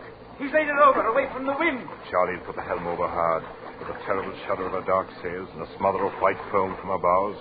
The great ship heeled about in a sharp turn and then began to drive ahead like some mad thing before the wind. Straight before the wind and straight toward the shore. Look, sir, the rocks on the headland. She's going to smash herself. Faster and faster she plunged ahead through the weltering seas, faster and faster on the back of the gale, while the black-hearted spirit of her screamed in the ratlines. Look, sir, the rocks. What in the name of heaven is he going to do? And now, for one long instant, she hung poised at the top of a plunge and then drove smashing downward onto the rocks.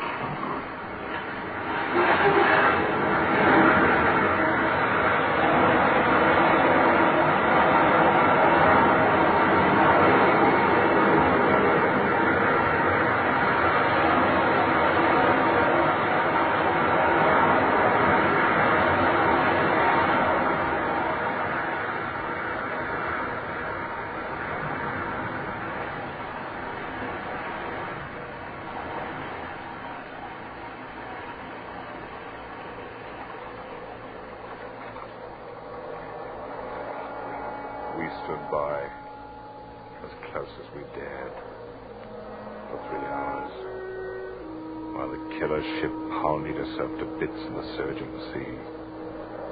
But we didn't find my brother Charlie. And from the first minute, I knew we wouldn't.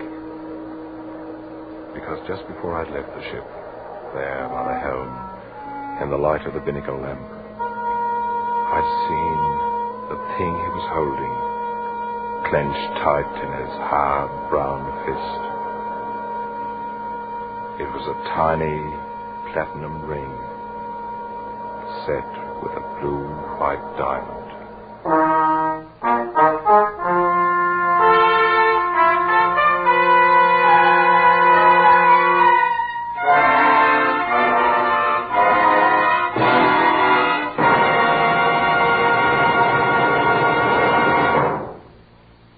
Escape is produced and directed by Norman MacDonald, and tonight brought you The Brute by Joseph Conrad, adapted for radio by Les Crutchfield, featuring Dan O'Herlihy as Ned Wilmot and Eric Rolfe as Charlie Wilmot, with Nina Cowden as Maggie, Jeff Corey as Captain Colchester, Wilms Herbert as German, and Parley Bear as the father.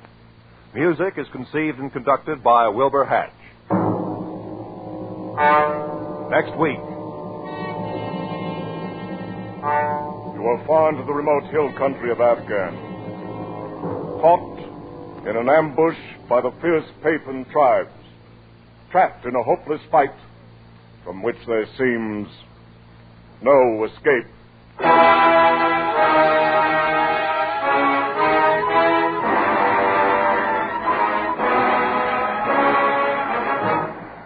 Next week, we escape with Rudyard Kipling's gripping story, The Drums of the Fore and Aft. Good night, then, until the same time next week, when once again we offer you Escape.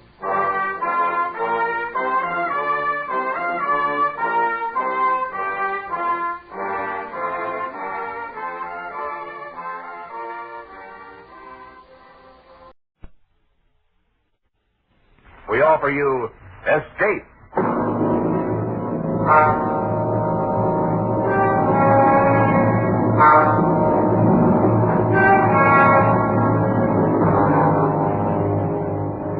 deep in the remote hill country of Afghan, face to face with the fierce Pathan warriors, trapped into a hopeless fight from which there seems no escape.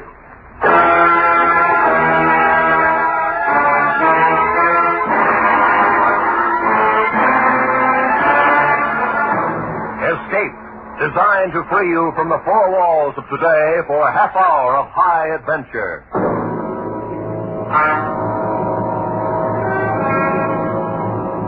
Tonight, we escape to the north of India and to a battle long remembered, as Rudyard Kipling described it in his famous story, The Drums of the Fore and Aft.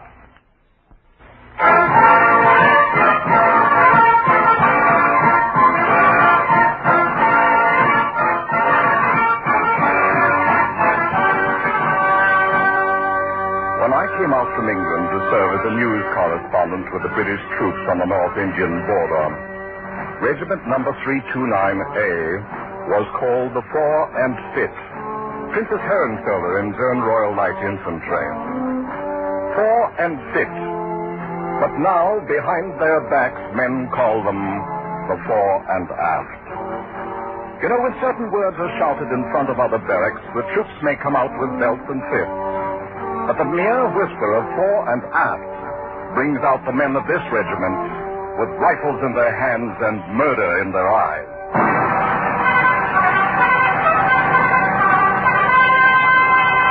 I think perhaps the story of how the Fore and Aft got its name may be really more the story of Jakin and Peggy Liu, two of the toughest and most lovable little monsters who ever banged a drum or tooted a fife in a military band. They were both about the same age, with curly hair and the faces of cherubs. And inside were two souls that should have belonged to a pair of devils. Oh, I must have seen them before, of course.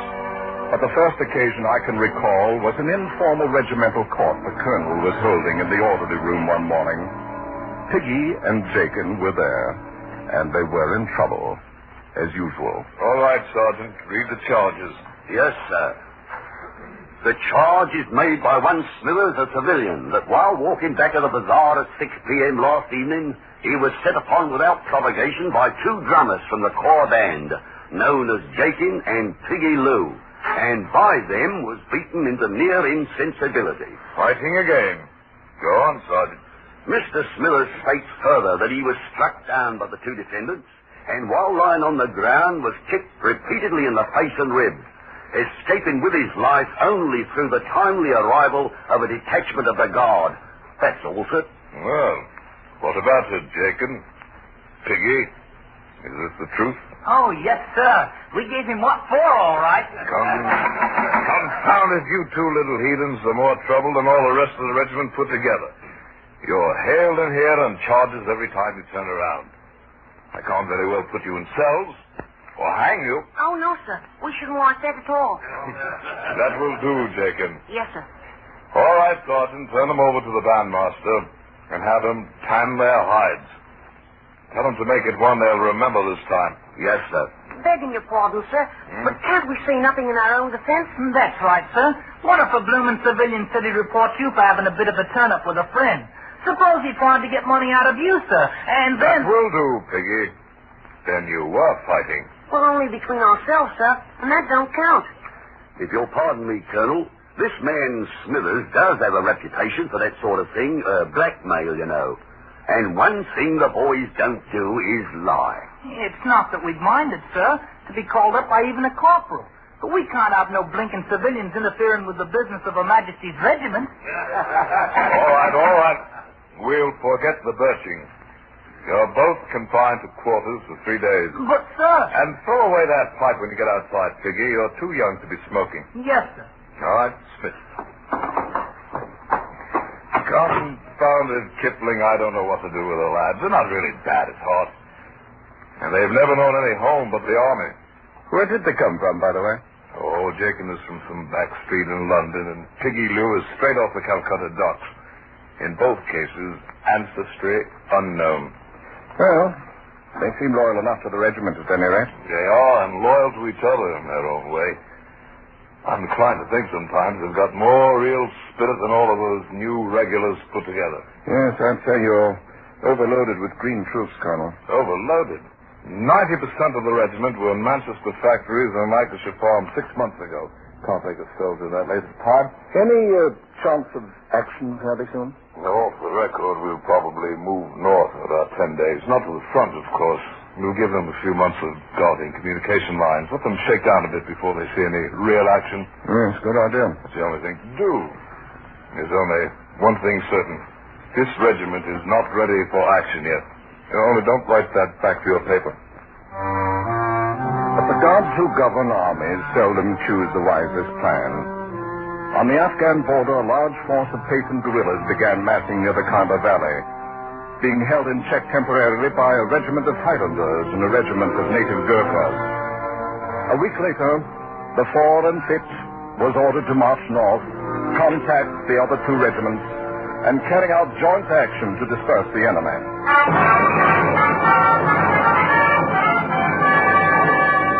Parade ground and barracks began to hum with preparations for the coming campaign.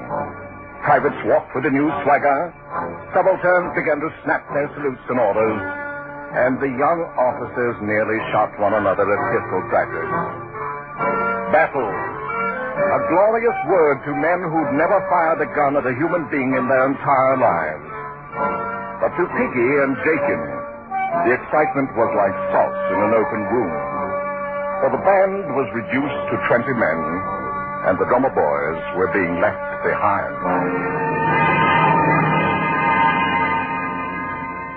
Blimey, if I'm going to let him do it to me, Jakin. Me, what's going to have a career in the army, being left behind like an old boot. And why should you worry? Now you can stay here with that bloomin' girl of yours. Oh, what's a girl when the regiment's going up to the front? And that's another thing, too. How am I going to explain to her about being left behind with the women? What do you have to explain anything to her for? She's only 13. Oh, I've been telling her I'd get myself a medal when the first campaign come along. Now am I going to do it now, I ask you? Perhaps the drum major will give you a bloomin' medal for tooting on a fife. Piggy the musician. Oh, silly. Right at the moment, I don't feel like fighting even you. Ed and the Backs are going to take Tom Kidd along. He used to be the bugler. Of course, he's 18, though. That he is. But I can plaster the wall with him any day. And with one hand behind me back. Perhaps we can hit him around a bit. Just enough so he can't bugle no more. You get hold his hands, Piggy, and then I'll kick him in. No. They still wouldn't take us. Our reputations aren't what they might be, you know. Oh, well. I'll just leave stay here and do a bit of low for myself. With our own regiment going into action? Why, I'll just leave have my... Hey, look who's coming. You know, Jakin, me lad, I think I'll have a little talk with this colonelship.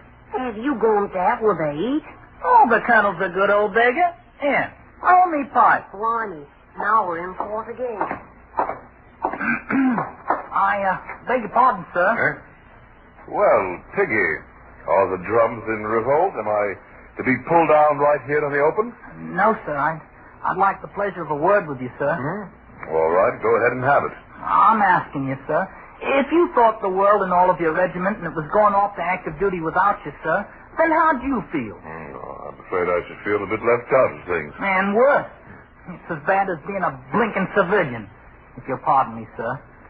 But that's how Jakin and me feels about it. Well, you've no idea what a campaign can be like. Why, you'd flop on your face in the first 20 miles. No, we wouldn't, sir. We're good at marching. I've told my girl I'd bring her back a medal. I've just got to go. And anyhow, if I stay here, the bandmaster will make a blessed musician out of me, sir. I see. I think you could pass a physical... Oh, not the slightest doubt of it, sir. We're both of us very healthy for our age. Please, sir. All right. I suppose it's unheard of for a border regiment to take drummers along an active campaign. But if you get past the medical officer, you can both go along. Blimey! Jakin, did you hear that? We're going up to the front. Thank you, sir. Carry on.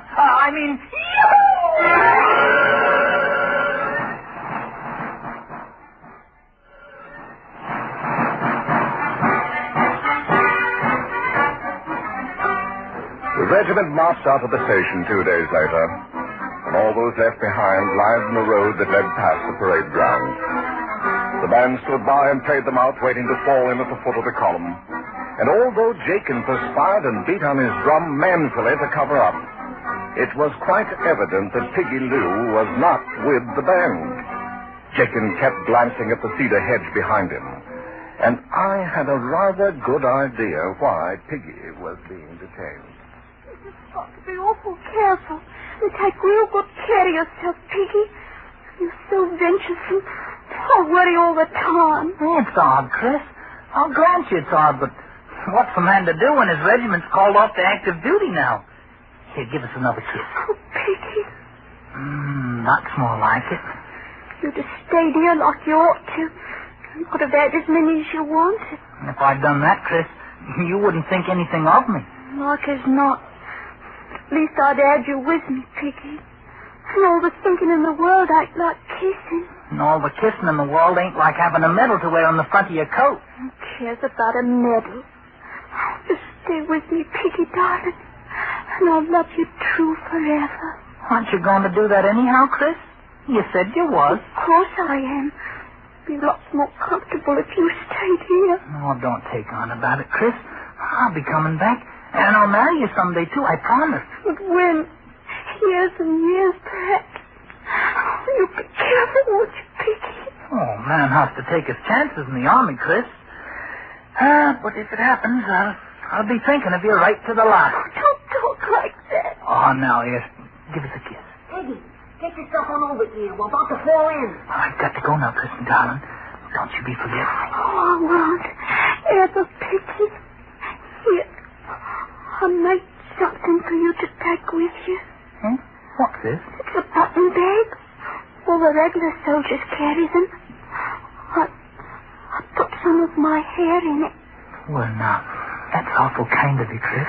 I guess it ain't made so good, but I didn't want nobody else to help me. Not even Mom. Oh, I'll carry it right over me heart, so long as I'm alive. Don't say things like that. Piggy, come on. Give us one more kiss now. I can't stay no longer. Oh, Piggy. Goodbye, Chris. Take care of yourself. Goodbye, Piggy. Be careful. Be careful. I'll be coming around to see you, Chris, my darling, when I get back from the war. Piggy. Well, it's about time. Lucky we're not both in trouble. You stick your blinking pipe in your ugly mouth and blow on it, petticoat chaser. Oh, shut up and beat your drum, soldier, before I decide to pound on your bloomin' head a bit. Tell the colonel he can shove off now.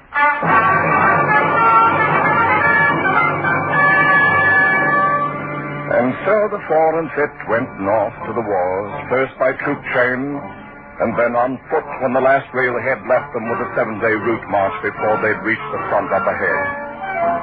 And during those 7 weary days, the regiment began to crack. Men weren't hardened to the long miles of marching, and they found themselves dead tired before the noon of each day. The food was bad, and the water was worse. And on the 2nd day, the snipers started in. They would hide in the tumbled rocks of the low brown hills beside the road and wait for the column to pass. On the first sign of one would be a flash and a puff of smoke, and some man on the long line of march would die without ever seeing the enemy who killed him. And even at night, the tired and nerve-shattered men could find no rest. If anything, the night hours in the dark tents were a good deal worse than the daylight hours on the dusty road. Oh, still you booming gabbing to the morning, Piggy. Oh, I gotta get myself some sleep. As if I ain't marched just as far as you have. Oh, me bloomin' feet's killing me. Serves you bloody well right for getting us into this. We could have been back at the station living on the fat of the land. And halfway to becoming musicians, like as not. In which case, I'd be sleeping in a regular bed, having decent charlie for once. I'm afraid you're not the army type, Jacob. Perhaps I shouldn't have talked my friend the colonel into letting you come. Yes, sir. You don't have to call a blinking sergeant, sir. There ain't no harm in it.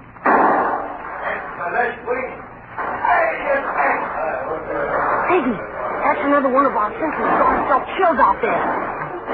They just can sneak up in the dark without making a sound. And they take their bloody long knives and slice a man open as neat as you please. All right, hold the fire. I wonder what they look like, Piggy. These Pathans? Oh, what's it matter when we can't even carry rifles? I ask you now, Jakin. Look at that. How's a man to get himself a medal when all he's got for a weapon is a bloomin' fight?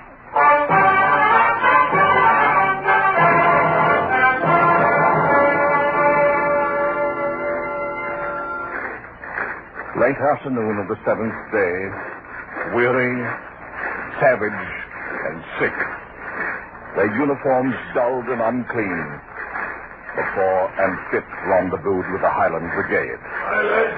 Here comes the new regiment, the Fore and Fit. Fore and Fit, eh? May I ask what it is they're fit for?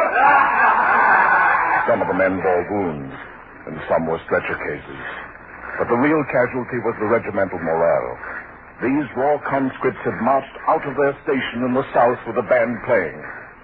And somehow they'd imagined that they might march glorious into battle the same way. But no band played when they slogged sullenly into the brigade encampment. Hey, Piggy, think we have found the blinking whitewash? And what else? Ain't that a full-grown general old colonel they're talking to there? Blimey, look at them chaps over there wearing petticoats. Now, what you know, they're islanders.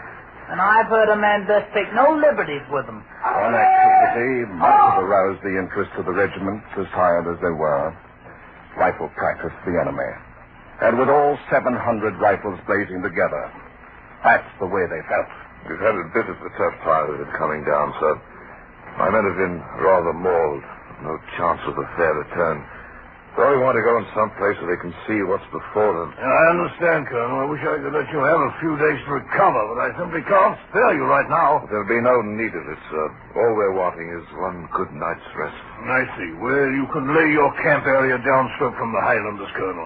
And I suggest you call a general inspection before dark.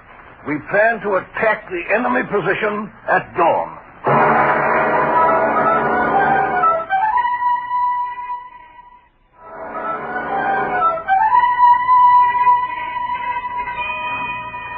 So it's active duty you wanted, Piggy. And how much longer do you think they're going to keep us standing here with the bloody daylight barely coming over the hills? Oh, no. We can't have no battle till the bloomin' general has his morning tea now, can we? Just take a look at all them Pathans out there on the plain. Must be 8 of them to 1 of us. Right down the line. Then it makes it that much easier to get a medal. And how do you hope to get a medal? Maybe you're going to blow their bloody eardrums out with your little fife. More like it, we'll not even have the chance to see how the beggars look. The band, as you might have heard, is going to wheel and retire when we reach them rocks, while the regular soldiers go on and attack the enemy. Which, I might say, is exactly the way I'd planned it myself. I got no promise for being sliced up like a bloomin' leg of lamb. Oh, you got no spirit, you bloody little beggar. Beggar yourself and a bigger one. Them as want spirit can have it. Like as not, I'll have to pound your head a bit before you can... Here we go, Piggy. Right, Sergeant. Ready now. Why, colors! And the quick colors!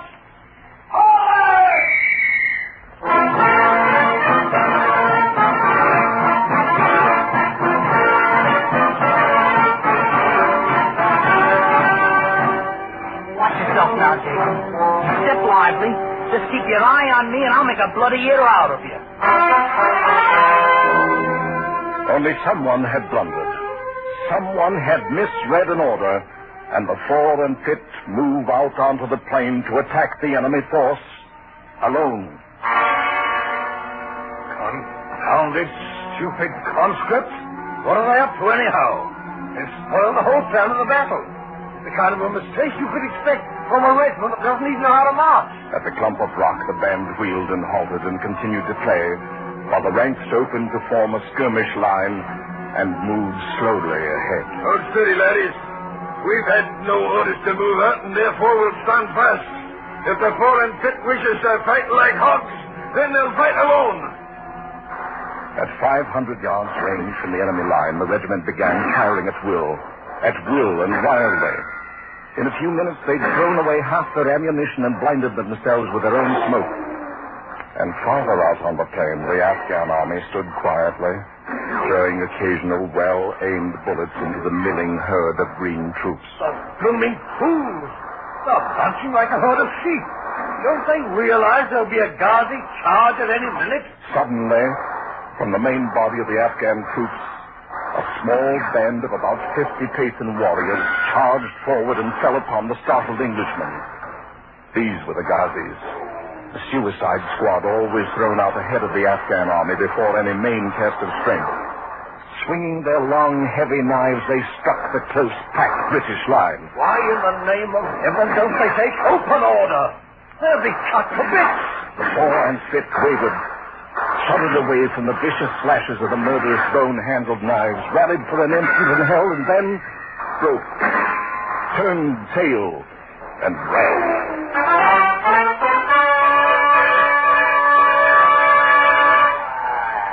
So when you look at them, ladies, they talk and run. I say they make better speed to the rear than they make to the forward. They're anything but the Fore and Aft now. More likely to call them the Fore and Aft. It'll take them a lot of time to live that one going. The Fore and Aft. The regiment took no thought for the wounded, for the men left behind. Nor did they stop until they jammed in the pass that led up the hill.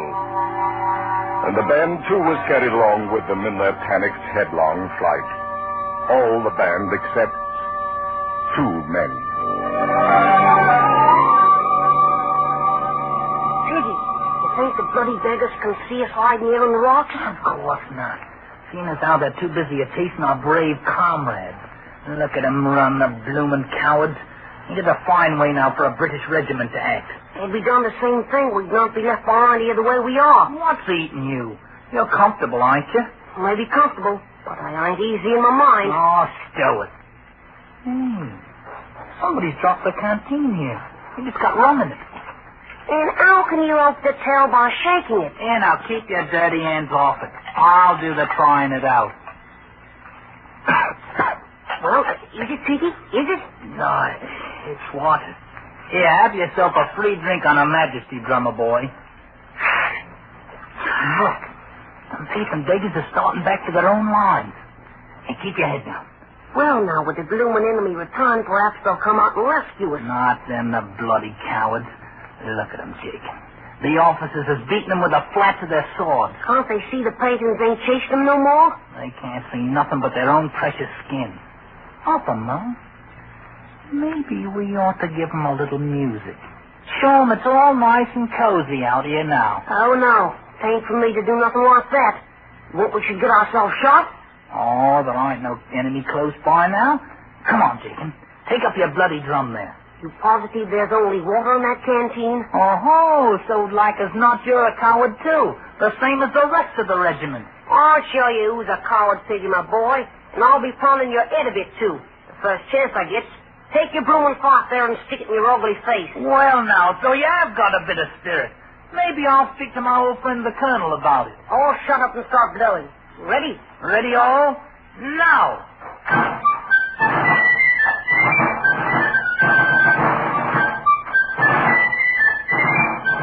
Where's it we're going to march to, Piggy? Back and forth a time or two in full sight. Then we'll wait in the rocks till the battle starts. They watching us? Be sure they're watching us. Ah, yes. They're watching us, all right. Time held still, and even the Afghan snipers forgot their weapons, while 2 armies watched the tiny red-coated figures marching back and forth on the battlefield alone. And I tell you certain there's a pair of brave laddies down there. All right, the blinking cowards! Look at them out there! Of him those are the only brave men in the regiment! Men of the Fore and Aft lifted their heads, fingered their rifles, and stared without moving. And out there on the silent plain, back and forth, marched Jacob and Piggy.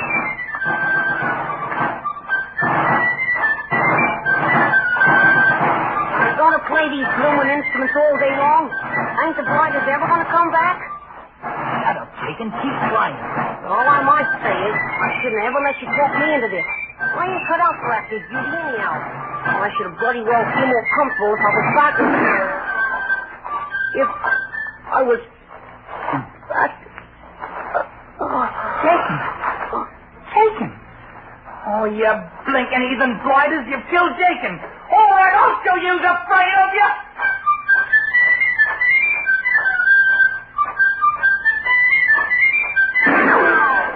Come on, you bloomin' coward.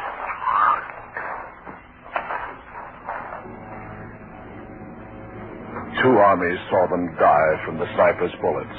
Two armies and the men of the Fore and Aft. All right, now of the regiment.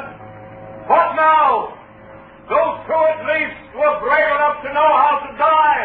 Each bayonet ready about and hold army's line. This time we attack, and there'll be no turning back. Look at them, ladies, the Fore and Aft. They're going back to fight. Aye, look at them run. Here's how it should have been done in the first place. They're not turning us back to aim. Aye, ladies. Now's the time for us. Fore and Aft. Here's where we join the fight. Here. The fight. With the dog.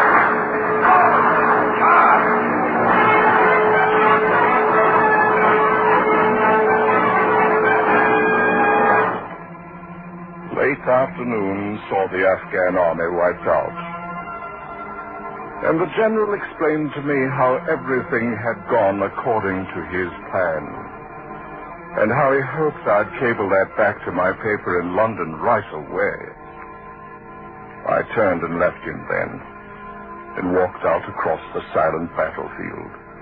Walked out among the silent dead.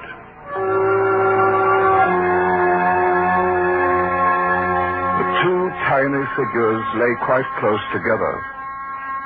Jakin fallen across his broken drum, and Piggy Lou, with the fife still clenched in his dirty fist. A bulge under his tunic caught my eye, and I reached in and drew out a button bag, embroidered crudely with the name Chris. I made it for you myself, Piggy, my darling. And I put some of my own hair inside of it. I'll wear it right next to me heart, Chris, so long as I'm alive. I thought how Chris would soon forget, and how the world's memory is no longer than hers. The sun was sinking away in the west. The button bag in the hand was soaked and damp. And over the left breast of Piggy's grimy uniform, over the pocket where citations are usually worn, a bright red stain had spread out through the coarse wool, looking so very much like the bright red ribbon that goes with a medal.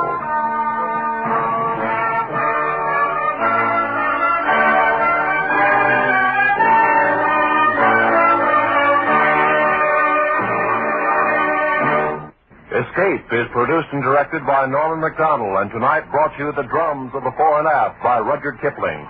Adapted for radio by Les Crutchfield, featuring Gil Stratton Jr. as Piggy Lou, Jimmy Ogg as Jakin, and Eric Rolfe as Rudyard Kipling.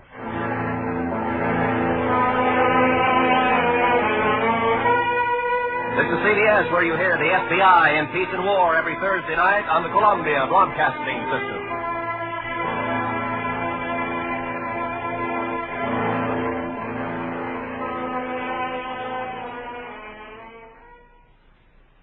Tired out from spring house cleaning? Find your life uninteresting? Want to get away from it all? We offer you Escape.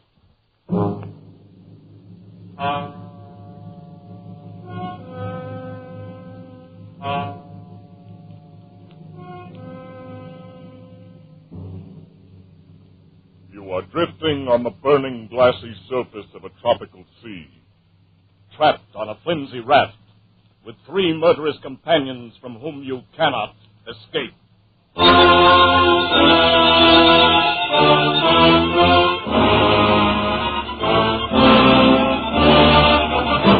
Escape, designed to free you from the four walls of today for a half hour of high adventure.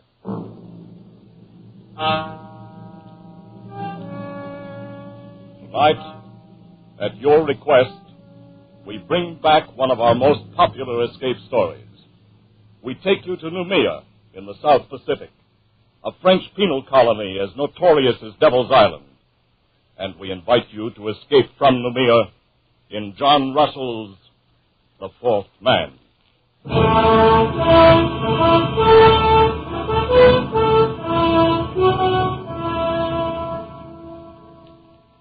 The raft stood to open sea. A mat of pandanus leaves served for its sail, and a paddle of wood for its helm. Its flooring was woven of reeds and bamboo sticks and rested on triple rows of bladders. It was light, elastic, fit to ride any weather, and it carried 4 men. 3 of them sat huddled together at the far end. Their bodies were blackened with dried blood. The hair upon them was long and matted. They wore only the rags of convicts' blue canvas uniforms. On wrists and ankle they carried their mark, the dark and wrinkled stain of the manacles. There was Dubose, doctor, leader, man of the world, murderer. Friend, the thing is done. And Fenerou, forger, ladies' man, weakling, coward. Yes, we got away, all right. And the one known as the parrot, thief, and cutthroat. So far, so good. Gentlemen, by way of celebration, may I offer you cigarettes? Cigarettes? Oh, Doctor, you're a marvelous magician. Look at them. White and fresh as though they just came from the package. How did you do it? Every 6 months, there are about 75 escapes from Noumea. And not more than one succeeds. Ours would be that one, I knew. And so, 3 weeks ago, I bribed the night guard for these very cigarettes, so that we might sit here, my friends, as we are doing, and celebrate. I want a light. Yes, a light for the parrot. Oh, our doctor is a wonder. He thinks of everything. He gives us cigarettes, matches, and our freedom. Wait till you've got your 2 feet on a pavement again. That will be the time to talk about freedom. To wear starched collars again. To stroll with a girl, clean and fresh from her bath, down the Place de la Concorde, the Rue de Rivoli. Suppose we get a storm. It's not the season of storms. Just the same, suppose we get a storm. Perriquet, my friend, you must not be so impatient. We were convicts back there, festering in oblivion. And now we stand on the rosy threshold of the big round world again. We are men raised from the dead. Suppose we get a storm. You have got a gift of speech, but where's the ship that was going to meet us here? This is the day as agreed. It will meet us. This wind will blow us to China if we keep on. We can't lie any closer to shore. There's a government launch at Torreon, and I doubt if the native trackers have given up. Oh, careful, parrot. They will eat you yet. I've heard about that. Is it true, Doctor, that the natives keep all the runaways they can capture to fatten on them? They prefer the reward. Still, I doubt if they've entirely lost the habit of cannibalism. Yes, piece by piece, parrot. First they will sample you, then they will make a stew of your brains. They won't miss a thing. Shut up, Fenerou. You filthy brutes. You know, I forgot. We have one of them with us.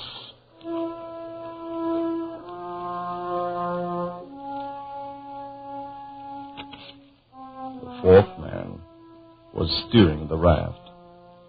He sat crouched in the stern, his body glistening with spray. His huge dark hands held the steering paddle. He was motionless like an idol, his eyes fixed on the course ahead, the 4th man on the raft.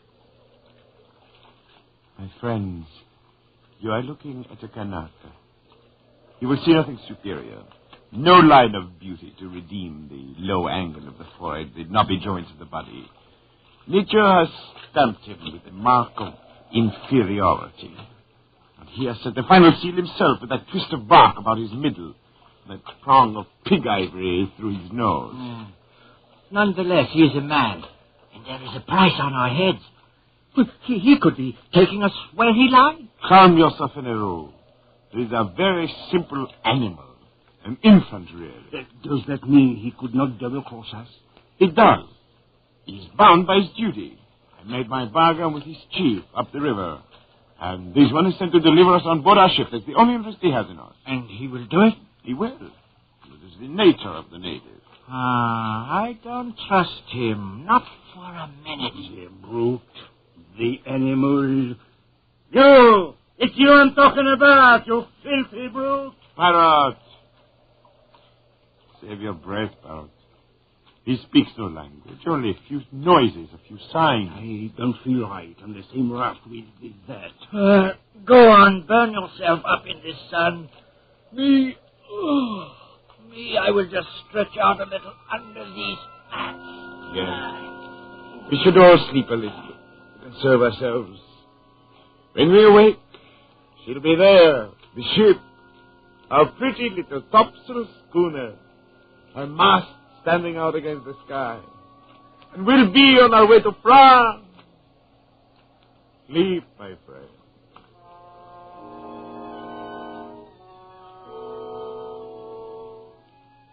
The two younger convicts dozed under the heat of the day, but not Dr. DuBose. He stood once again to sweep the skyline under his shaded hand.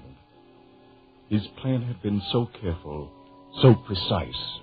He had counted absolutely on meeting the ship, the small schooner, one of those flitting, half-piratical traders of the Copra Islands that can be hired like cabs in a dark street for any sinister enterprise. But there was no ship, and there was no crossroads where one might sit and wait.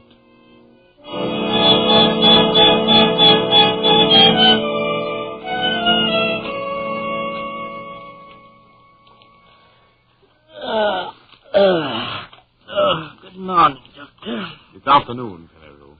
Oh, yes, it is. I slept like a corpse. And where's the ship, Doctor? It was going to be there when we awoke. Oh, I'm thirsty. I'm dying of thirst. So are we all, Ferrero. Where is the flask? Oh, I'm roasting in the sun. You have to roast some more. This crew is put on rations. What are you talking about? Where is that water? I have it here. So you have. Do you think it's yours? It's ours, Parrot. I want a drink. Think a little, Parrot. We have to guard our supplies like reasonable men. We don't know how long we may be floating here. So, that's how you talk now. You don't know how long, but you were sure enough when we started. I am still sure. The ship will come. She cannot stay for us in one spot. She will be cruising to and fro until she intercepts ours. We must wait. Ah, that's good. Wait. And in the meantime, what? Right here in this heat? Our tongues hanging out while you get us out drop by drop? Perhaps. No! The man does not live who can feed me with a spoon. With a spoon?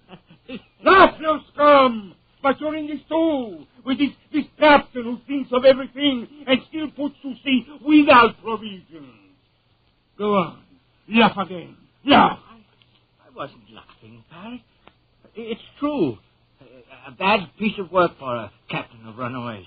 Unless you would die very speedily, we must guard our water. And whose fault is it? Mine, I did it. What then? Here we are, and here we must stay. We can only do our best with what we have. All right, Doctor. Do your best. Give me a drink. You may have your share, of course. But we won't. When it is gone, don't come to us. To Fenero and me. Oh, what's fair? My drink!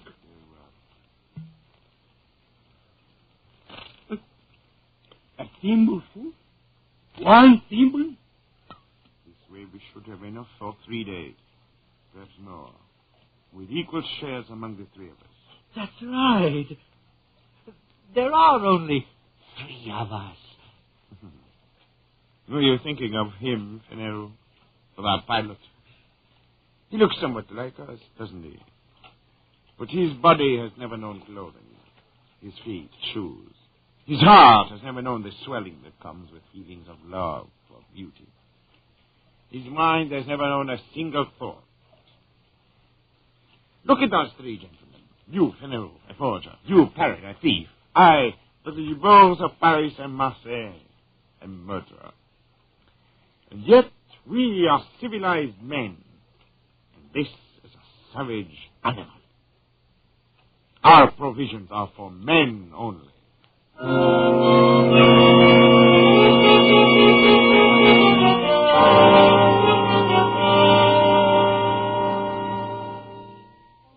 the three men awoke to their second day on the raft.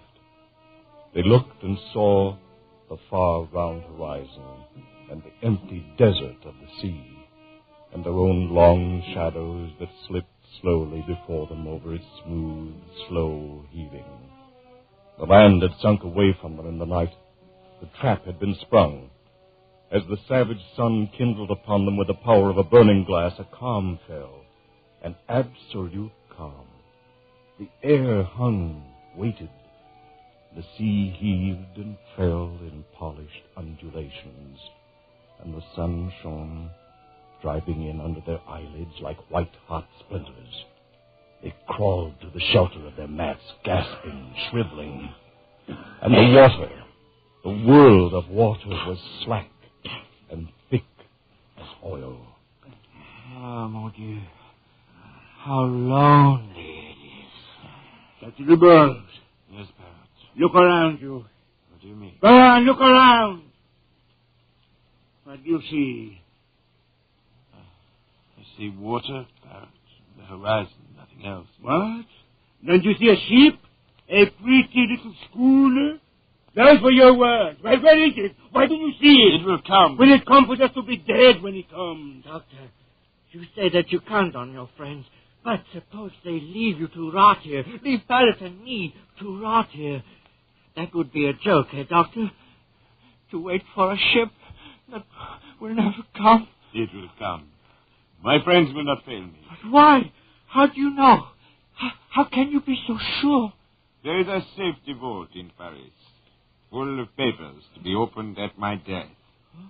Those papers contain confessions. No, gentlemen, my friends will not fail me.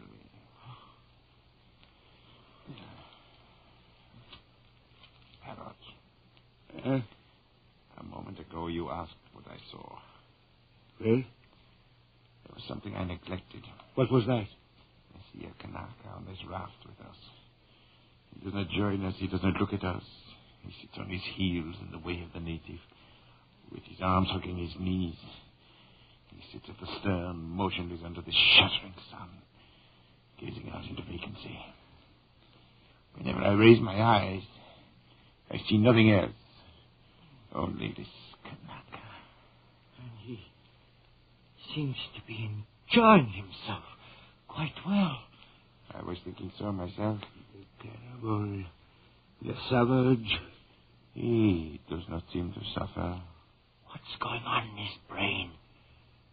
What does he dream there? He looks at us as though he hates us. The dirty rat. Maybe he's waiting for us to die. Maybe he's waiting for the reward. At least he wouldn't starve on the way home, and he could deliver us piece by piece.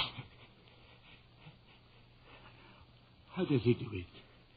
Has he not any feelings? I've been wondering about that. It may be that his fibers are tougher, his nerves but are we have had water, and he has not. And yet, see, his skin, it's fresh and moist.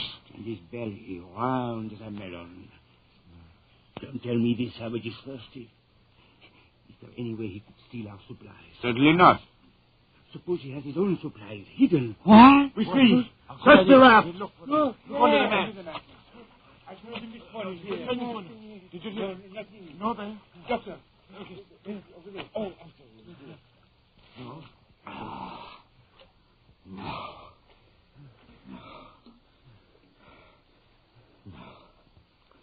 You're mistaken. There's nothing hidden. You're wrong about him, Doctor, when you say he has no understanding. There is one thing he knows, and knows well. Pain.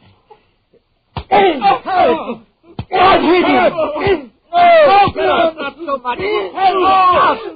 No. There come. That will fit you. Not so cheerful now are you. Not so happy with your luck. That will make you feel.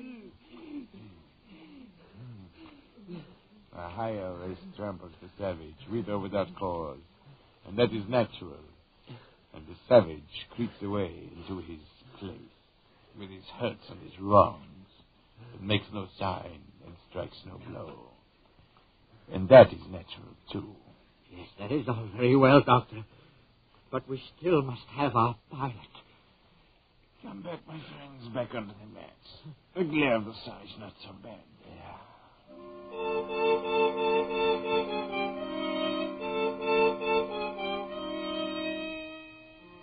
So the days dragged by, the second and the third, and now it was the fourth day. And still there was no breeze, and still there was no ship. Doctor? Yes? What do you stare at? It's him, Savage. Look at him, and look at us. We are dying. Our powers are ebbing. And him?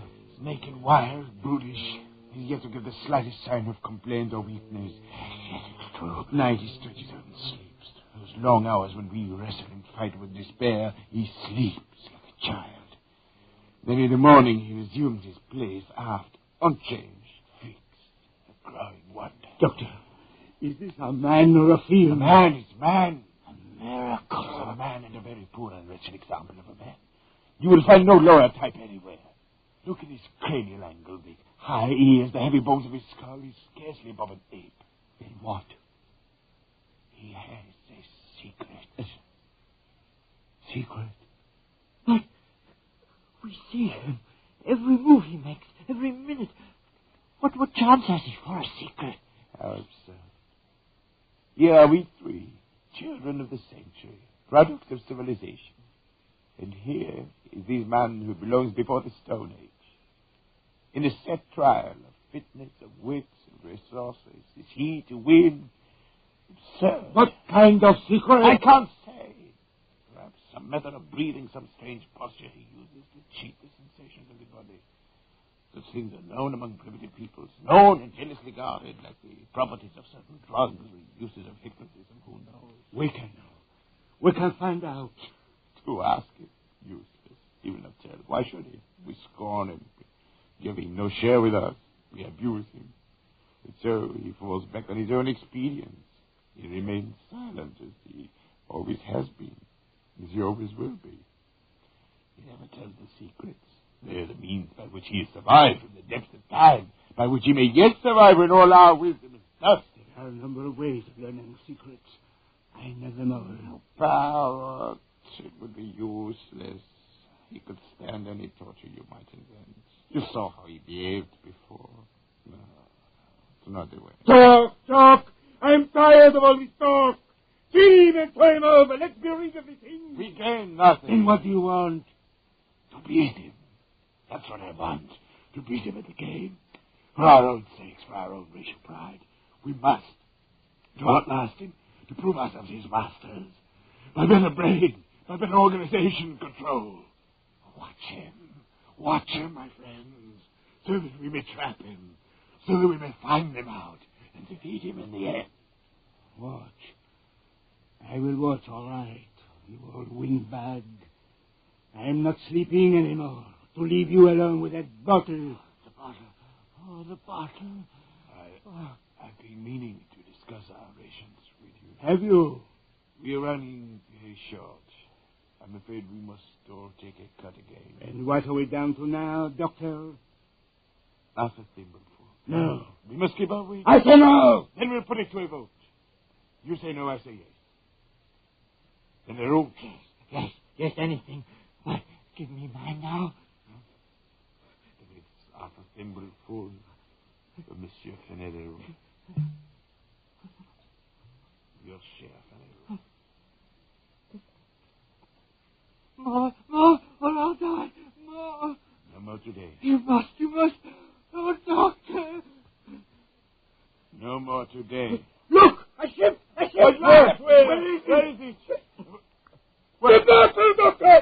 Here's the bottle! He's right. Lucas, you killed him with that oar. What about the bottle? There's some left. You caught him just in time. And you got the bottle just in time. Seems I did. And there's no ship. There will be no ship. We are done. Because of you and your dirty promises that brought us here. Doctor. Liar. Fool. Don't come any closer. If you want this flask broken over your head? No, I would not want that. Barrett, just think. Why should you and I fight? We can see this trouble through and win yet. This weather can't last forever. Besides, now here would be only two of us to divide the water. Yes? Yes. That is true, is it not? Fenarou kindly leaves us his share. An inheritance. All right. I'll take mine now. My share now, if you please. Later we shall see. So be it.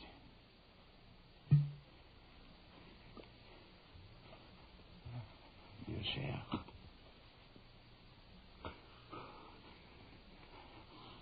Many thanks. And now, Fenarou share. To me, please. As you say.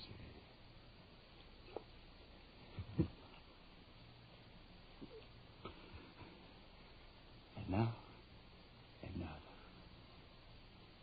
another good doctor. 3.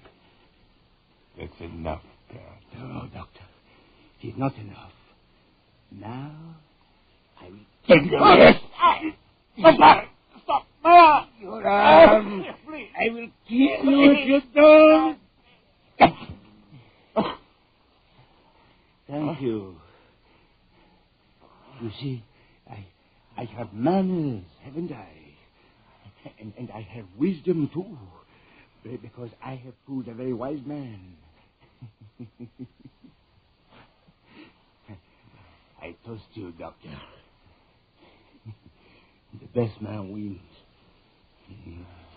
This was a very bright idea of yours. The best... Oh.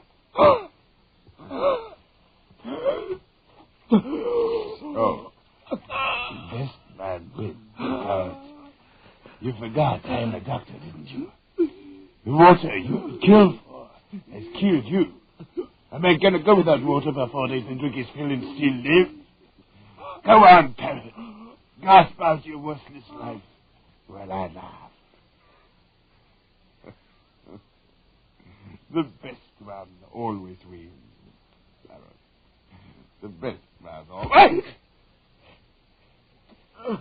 So, the best man wins. Yes, Doctor.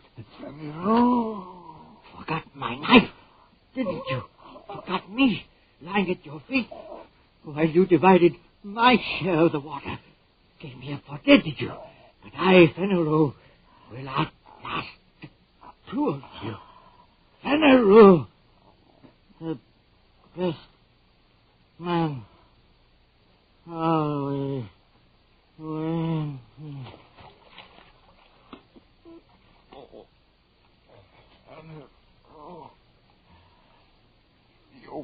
Oh, what? Running out.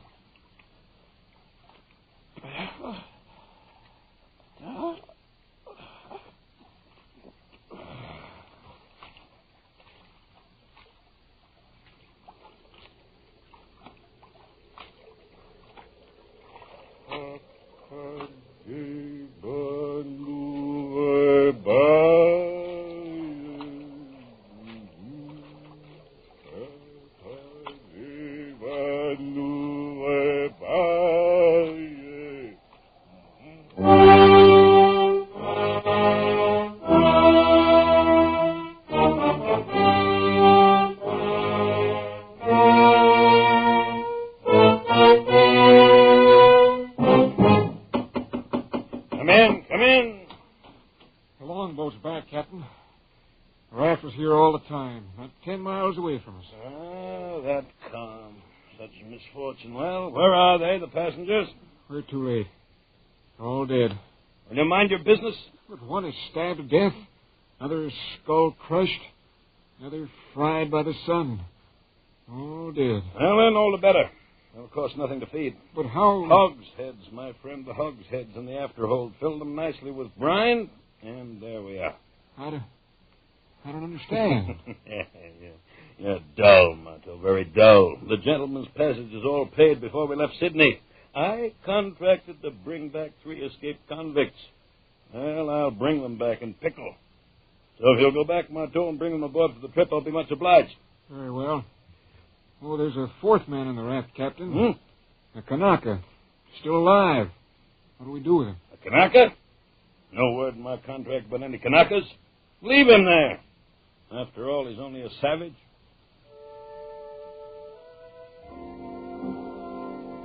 And so Dr. DuBose and Fennereau and the parrot went aboard for a long trip to their beloved Paris, their bodies pitching and rolling gently in the huge vats of brine. On the raft, the 4th man raised his head slightly as a wind freshened from the west. He watched until the schooner turned, shaping away for Australia, and disappeared over the rim of the horizon. Then he turned his raft, spread his sail of pandanus leaves, and headed the raft eastward, back toward New Caledonia, back toward home. Feeling somewhat dry after his exertion, the native plucked a hollow reed at random from the rushes on his raft. Slowly, lazily, he stretched himself at full length in his accustomed place at the stern. He thrust the reed down into one of the bladders underneath the raft and drank his fill of sweet water. He had a dozen such storage bladders remaining, built into the floats at intervals above the waterline, quite enough to last him safely home again.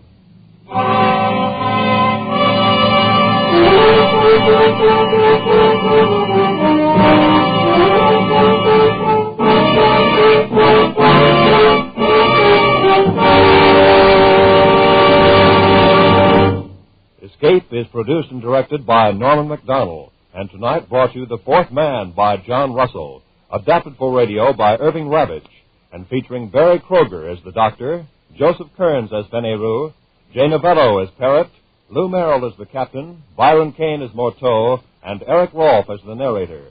Music is conceived by Cy Fure and conducted by Wilbur Hatch. Next week. You are groping in the dark of an African night, trapped on a dock above a crocodile-infested river, fighting for your life against a ruthless giant from whom you must escape.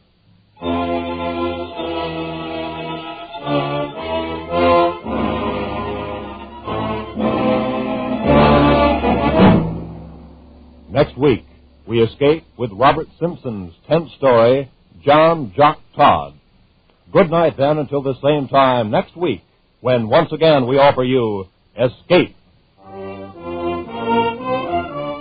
This is CBS, the Columbia Broadcasting System.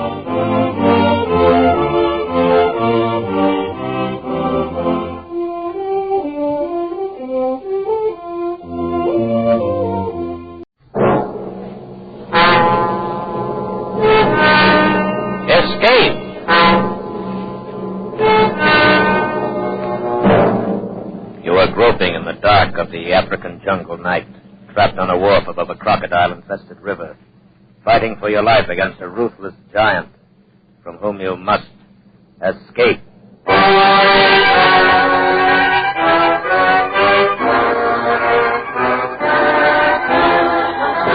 Escape, designed to free you from the 4 walls of today for a half hour of high adventure. Tonight we escape to the dank jungles of the Segwanga Valley in Africa. To the heart of a courageous man, as Robert Simpson told it in his story, John Jock Todd.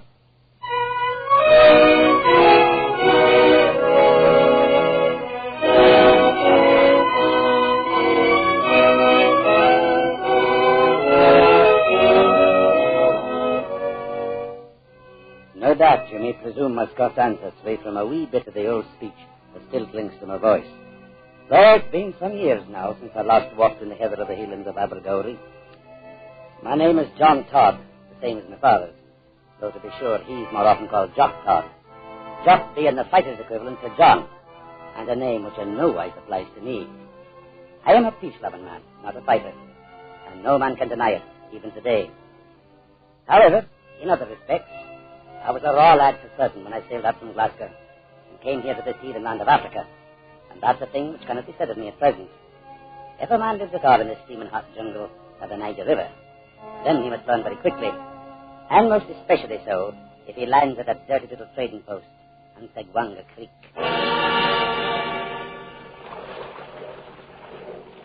Up, say, boy! Landing coming up! Here you are, Mr. Todd. Segwanga Landing. You can have it as far as I'm concerned. Well, I might say the Power Company has somewhat more elaborate offices in Glasgow, Mr. Simpson. No doubt about that.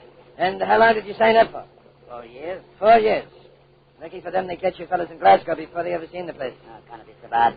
There's a fair-looking buildings there on the bank. Fair-looking buildings? Hey, what's that hell? Ease into it.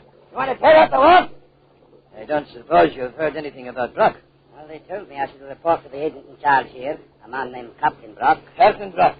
Every agent in this stinking jungle calls himself the captain. That's him there in the wall. Easy, boy. Get a line ready now. All right. Cut the motor. He's a fair-sized man for certain. He's big enough, all right, in some ways. So is a gorilla. Watch out for him. Can I say I understand you? You will, Mr. Todd, if you live long enough. Stop this, offside! Where's the line, boy? Yes, sir. He cuts quick. That little fellow with him is named Ganson. We get nothing to fear from him till after Brock's made a move. He's a sneaking little jackal, but he never makes his own kill. I still can't understand what you're talking about, Mr. Simpson. You'll find out soon enough. Couldn't help you now to go ahead of time. I dock here once a week on the river run, but you're still on your own. You'd better know it right now. Mr. Simpson, you will have to explain. Okay, up now, Mr. Simpson. All same, plenty fast. All right, boy. Come on, Mr. Todd. You may as well meet your new boss. Oh, blimey, look what the Home Office sent out to us this time. Shut up, Ganson. Well, Simpson, you are half a day late. When I start running my boat on the schedule, I'll send you a copy of it, Brock. If there was another boat on this river I could ship my stuff on, you know what I would do then, don't you? No, you wouldn't, Brock. Not as long as you know I carry a gun. You there. You the new junior assistant. That's right, sir. My name is John Todd, and I assume you're... I'll take the time to find out your name later. And I do not give 2 cents for what you assume. That's telling the Johnson, did not I tell you to shut up? Yes, sir. And get out. Clear those natives off the wharf. Right, you old Captain. All right, move along now, you ready, Peggers. Come on, move now. You there. Oh, did you to step on the get along. Get out. Some brandy over the bungalow, Simpson, if you would like a drink while the boys are loading. I just had a drink. On board. You there, whatever your name is? John Todd, sir. So it is John Todd, is it? And I suppose you call yourself Jock, like the rest of your blasted countrymen. No, sir. Jock is the name for a fighting man, such as my father. Can I say it fits me? So you are not a fighting man, eh? It makes things a lot easier, don't it, Brock? As soon as your boat is loaded, you can bring the lading bills up to the office. Well, Todd, you're going to stand here on the wharf the rest of the day? No, sir, but I thought you'd be wanting You, Scott! You are not paid to think. Get your stuff up to the bungalow and be quick about it. Whatever you say, Captain Brock. 4 years of it, Mr. Todd. Welcome to Segwanga.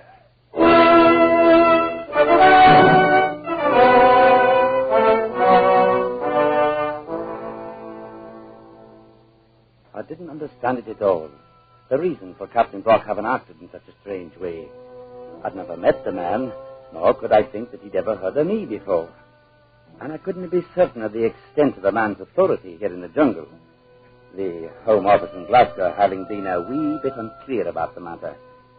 They had said only that the agent was very much like the captain aboard a ship, and that he carried full responsibility in his own 2 hands. But about the attitude of Captain Brock himself, I very soon had few doubts left in my head. I didn't see the man again the afternoon I arrived, but a houseboy came and wakened me in the middle of the night and said the captain wished to see me in the main room of the bungalow. Immediately.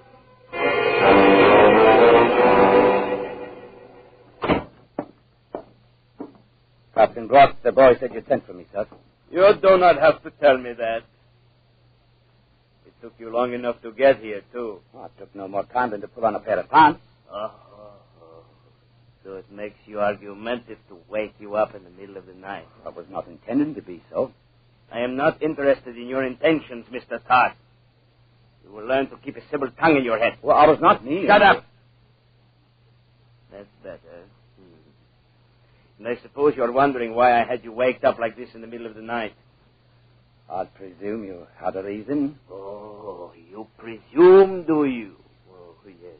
And what do you presume the reason is? I'm afraid I couldn't say. Then I will tell you. I sent for you, Mr. Todd, simply to show you I can have you waked up any time I please to. You had no other reason than that? None at all, Mr. Todd. A fighting man might resent it, but then you are not one, are you? Too bad. If that's all you've got to say to me, then I'll go back to my bed. That is all. Now get out of my office. Just as you say, Captain Brock.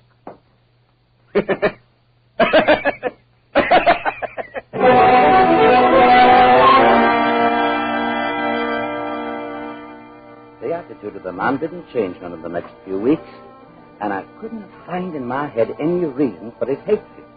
And it was hatred. It was in his eyes every time he spoke to me.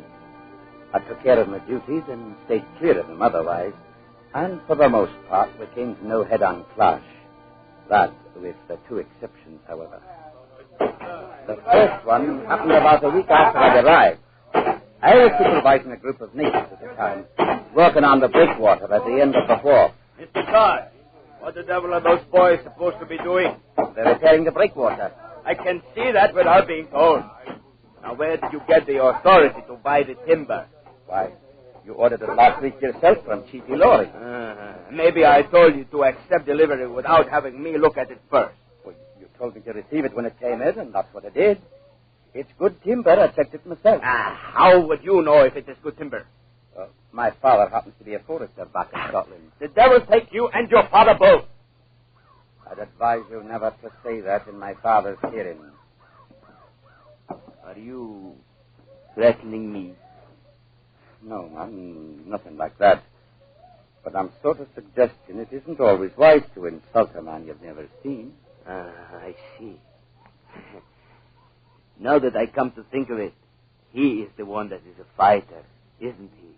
That's correct. The one they call Jack Todd, huh?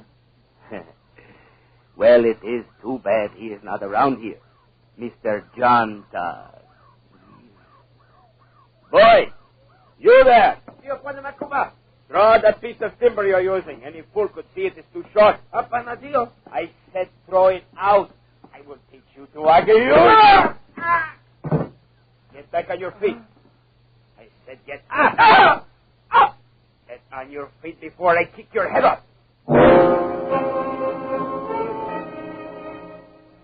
I'd seen him knock Ganson down the same way, and then kick him like he did the natives. And Ganson took him, and saved his pussies until Brock was not around. I wondered what I might do if he ever tried it on me. And the next week, I saw that he would try it, sooner or later.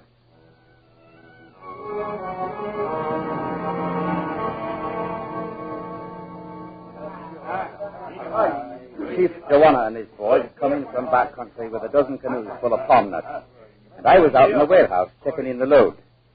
We used a big wicker basket for measuring called a cooler for some reason or other, and Joanna's boys would fill this, and then we'd dump it on the pile at the end of the building. Ganson was bossing the loading, and I'd check off each cooler in the tally book as it was dumped. It was late in the afternoon when we finally finished. All right. Step loudly now, you heathen. License here. Right, no more trouble about after this one. All right, Todd, here's the last one. You got it marked, have you? Right, Ganson. All right, now, you ready, beggars. Let's take it back and drop it. Come on, put your backs to it now. Eve, here now. Tip her up. Let's go. Hit. Oh, shake him out, every sermon off one of them. Come on, shake him out. Now, that does it. All right. How many coolers did we have, Todd? 8, 10, 12, How 14. many you count? How many cooler you get? Oh, same me, maybe. 17, 19, the one. 90. Me count all same 20.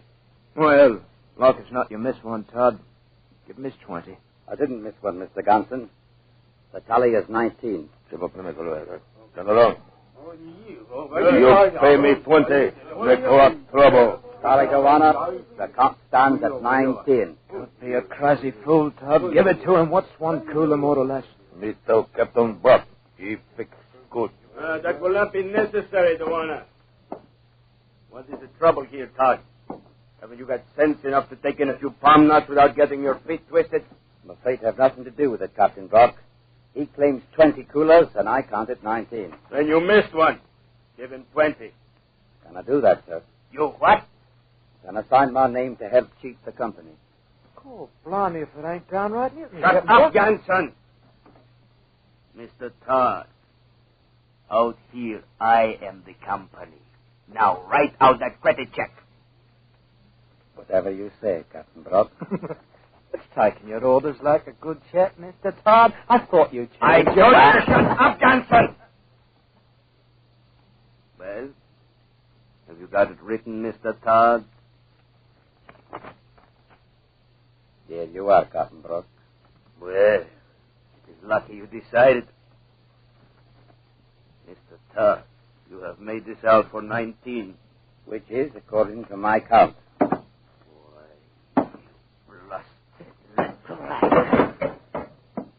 I'll advise you to stop and think before you move. Well, now, you wouldn't be picking up that shovel with any hostile intent, would you? No, man. No more than you'd be advancing toward me with a hostile intent. Like that, eh? Duana, I'm tearing up this check. I will give you one myself for 20. You always come to me. I will make it right with you. Yes, Captain. All same like you say. Mm-hmm. And Mr. Todd, I will make it right with you, too. You can depend on that.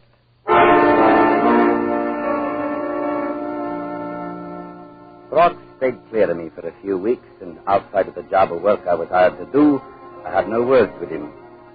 I recalled Mr. Simpson saying to watch out for him. And I was very certain he was only waiting for the chance to make his move. He outweighed me by 50 pounds, and I knew beyond doubt that I couldn't stand up to him. But what really worried me was not knowing of any reason for the man's attitude. It made no sense that a man should go looking for a fight without no reason at all. At any rate, the weeks passed. The jungle steamed, and the muddy river rolled past the wharf. And then one day it happened.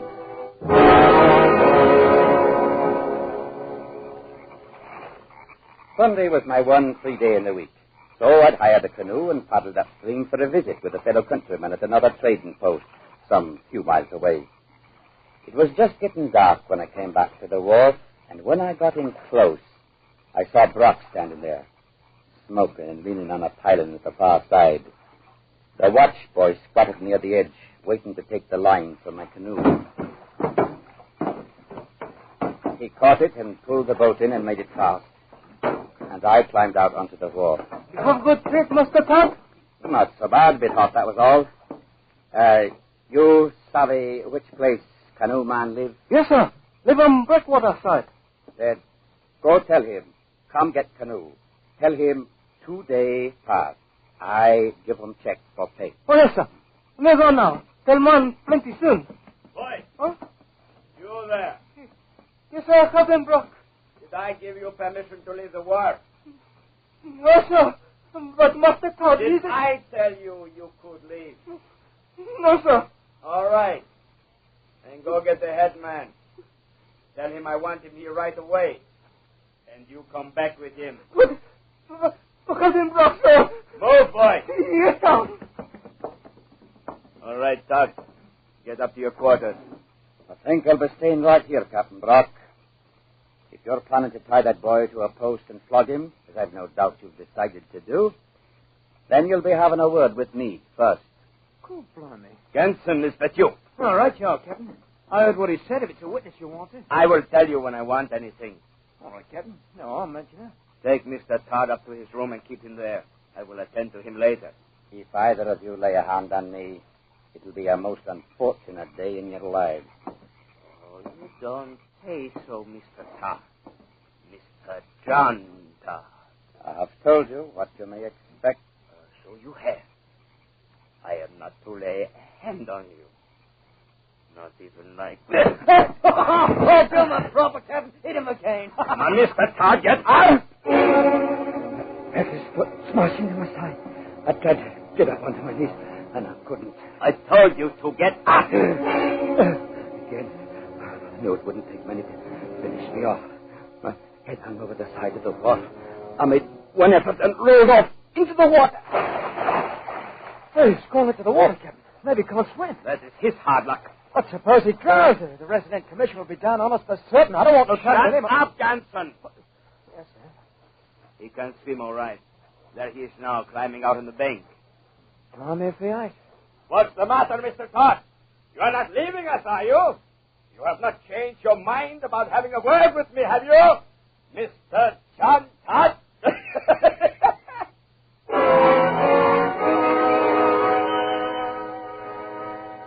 Back in my own quarters, I changed into dry clothes, hurrying as fast as I could. I couldn't have found it in my heart to be angry with the man.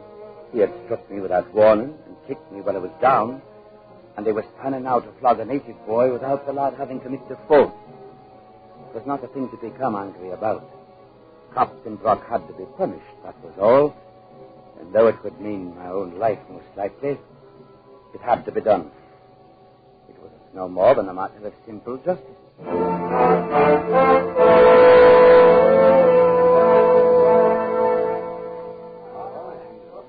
Within 5 minutes, I was back at the fort.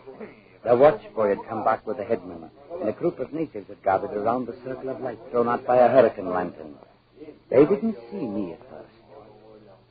All right, Johnson. Pull his hands up over his head and tie them there.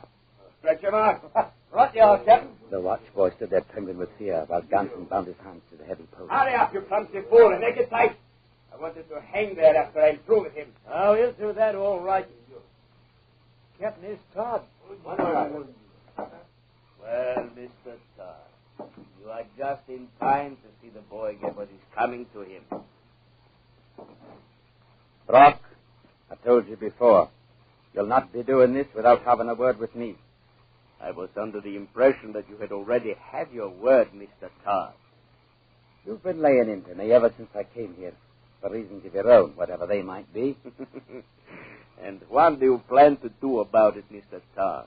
You may be somewhat within your rights in that respect, but you're not so when you hit a man without warning and kick him while he's lying on the ground. Go on, Captain. Give him what for. Go I take it then, Mr. Todd, you have objections to hitting a man without warning. Perhaps it is a thing your father would not think of doing. No objections, Mr. Brock. Now that I know you do it. For it's a thing that one can do as well as the other. Go on. Blimey, you, Captain. I don't mind now that I know it. I cuffed him along one side of the head and then again at the other. And while he rocked back from the blows, I catched my hands around his thick neck and sank my fingers into his throat. Stop him, Captain. Boy, tear out your bloody throat. Stop. He struggled and twisted, but I held on and kept choking him, clenching my hands tighter and tighter. He struck at me and I let go with one hand and cuffed him again on the side of the head. That was somewhat of a mistake on my part. But the blow enraged him, so he tore himself loose and smashed his fist into my face. You're going now, Captain. Give it to him. Give it to him. I will show you if you can. Kill him, Captain. Go on, kill him. Get up, Todd. Get up. Go on, Captain. Kick his bloody head in for him. Give him a good... Look out, Captain. Look out, he's got your ankle. Let go, you dirty... Have you got to kick him, man, when he's done, Brack. Hey, now, hey, you bloody fool. You're breaking his leg. That's right, Ganson. Get up, Brock. On your feet, man. Are you through or only pretended? Come on. Get up on your feet. I can't get up. You kill him. Oh, blimey, if you ain't broke his blood. I doubt it. I'm thinking it's only twisted. Ganson, Yes, sir. Have the boys give him a hand to his room if he needs it. I'm going to my quarters and clean up a bit. Right you are, Mr. Todd. And Captain Brock, you have no reason to be calling me a killer. I'm a peace-loving man, and I've no good opinion of such things as killing and fighting. You tried to do me in, Todd. You are going to pay for it. I'm going to kill you for it, maybe today or maybe next month, but I'm going to kill you. You can count on it.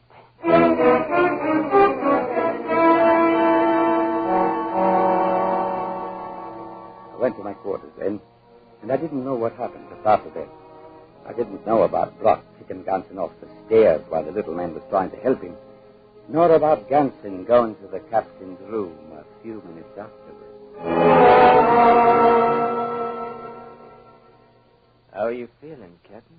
Oh, shut your mouth, Ganson, or I will shut it for you. You've got no call to be treating me like that.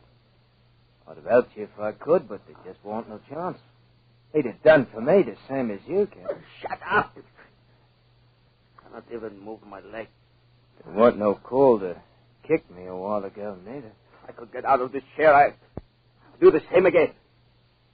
You can't get up, Captain Brock? How could I hope to? Well, what is in your mind, you little beggar? You've been booting me around for nearly 2 years now, haven't you?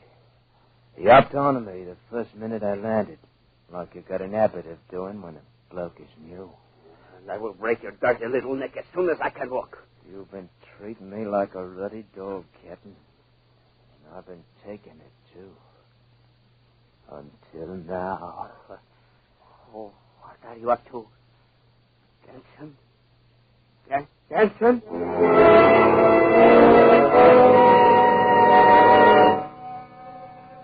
I sat there in a room for a long time, holding the pistol I'd taken from a drawer of the desk.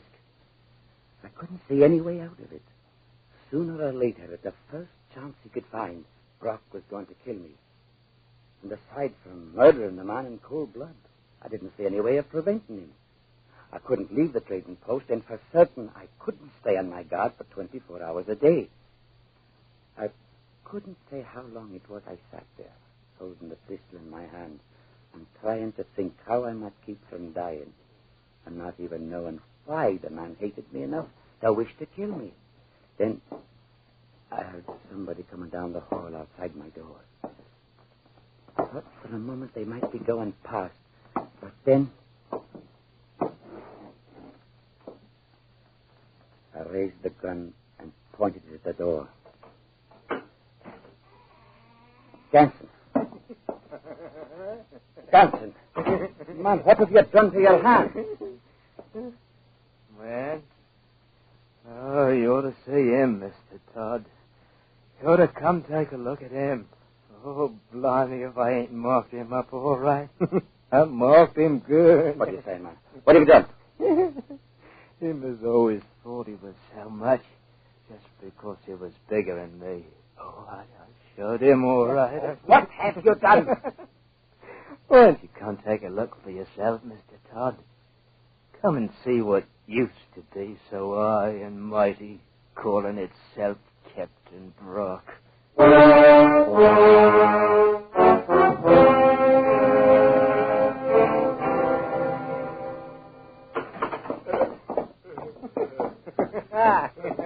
Take a look at him, Mr. Todd. He ain't quite so tough now as he was before. What have you done to him? Please do not let him hit me. Please don't let him hit me again. With my own 2 hands, I've done it, Mr. Todd. I beat his face to a pulp, I did. Speak no man while he's helpless. Get as bad as he is, Ganson. Please do not let him hit me again, Mr. Todd. He's not going to hit you, Brock. Get to your room, Ganson. Come on. Oh, all right, Mr. Todd. Anyway, I marked him. I marked his face up good, so it'll show for a long time. Don't let him hit me again. Shut up, you great blubbering baby. Most likely you'll live through it all right. Though you may never look the same again. Hey! Heard you've been having a bit of excitement. Oh, Mr. Simpson. I docked at the wharf 10 minutes ago. The boys told me what had happened. Good Lord. You did all that? Well, not to your face. Ganson has been settling up an old score. I'm afraid the little man has a vicious disposition. I never thought I'd see it. Brock, crying like a baby. Aye. And the sound of it fairly sickens me. Suppose we step outside in it, Indy. Don't let him hit me, please, son. Mr. Simpson, I've found out why Captain Brock hated me the way he did. Why he threatened to kill me. Eh? What do you think it is? The man's a coward, that's all. You saw him in there just now. He knew he was a coward, and he was afraid I'd find it out. You may be right. There's no doubt of it. And I'm thinking you'll have him for a passenger when you go back downriver. He'll not be able to stay here now that we understand him. And I'll see to it that Ganson goes along with him. Well, I can't say that I'll mind the change. I mean, doing business here from now on with a gent by the name of Jock Todd. Jock? Oh, no. You're taking me all wrong. I'm a peace-loving man, and my name is John. It's no wise proper to call a man Jock unless he's a fighter. Now, you take my father, for instance. There's a man who can hold his own in any kind of company. But I don't know.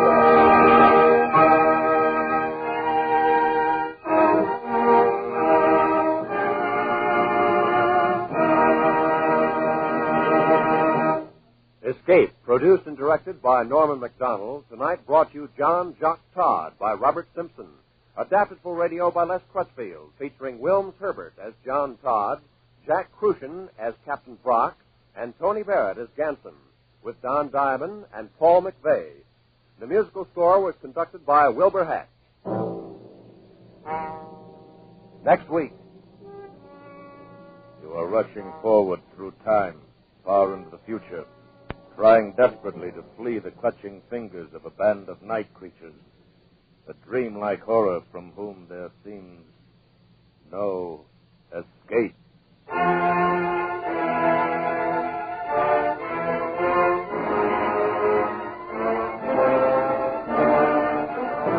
Next week, we escape with H.G. Wells' awesome story, The Time Machine. Good night, then, until this same time next week, when once again we offer you Escape. This is CBS, the Columbia Broadcasting System.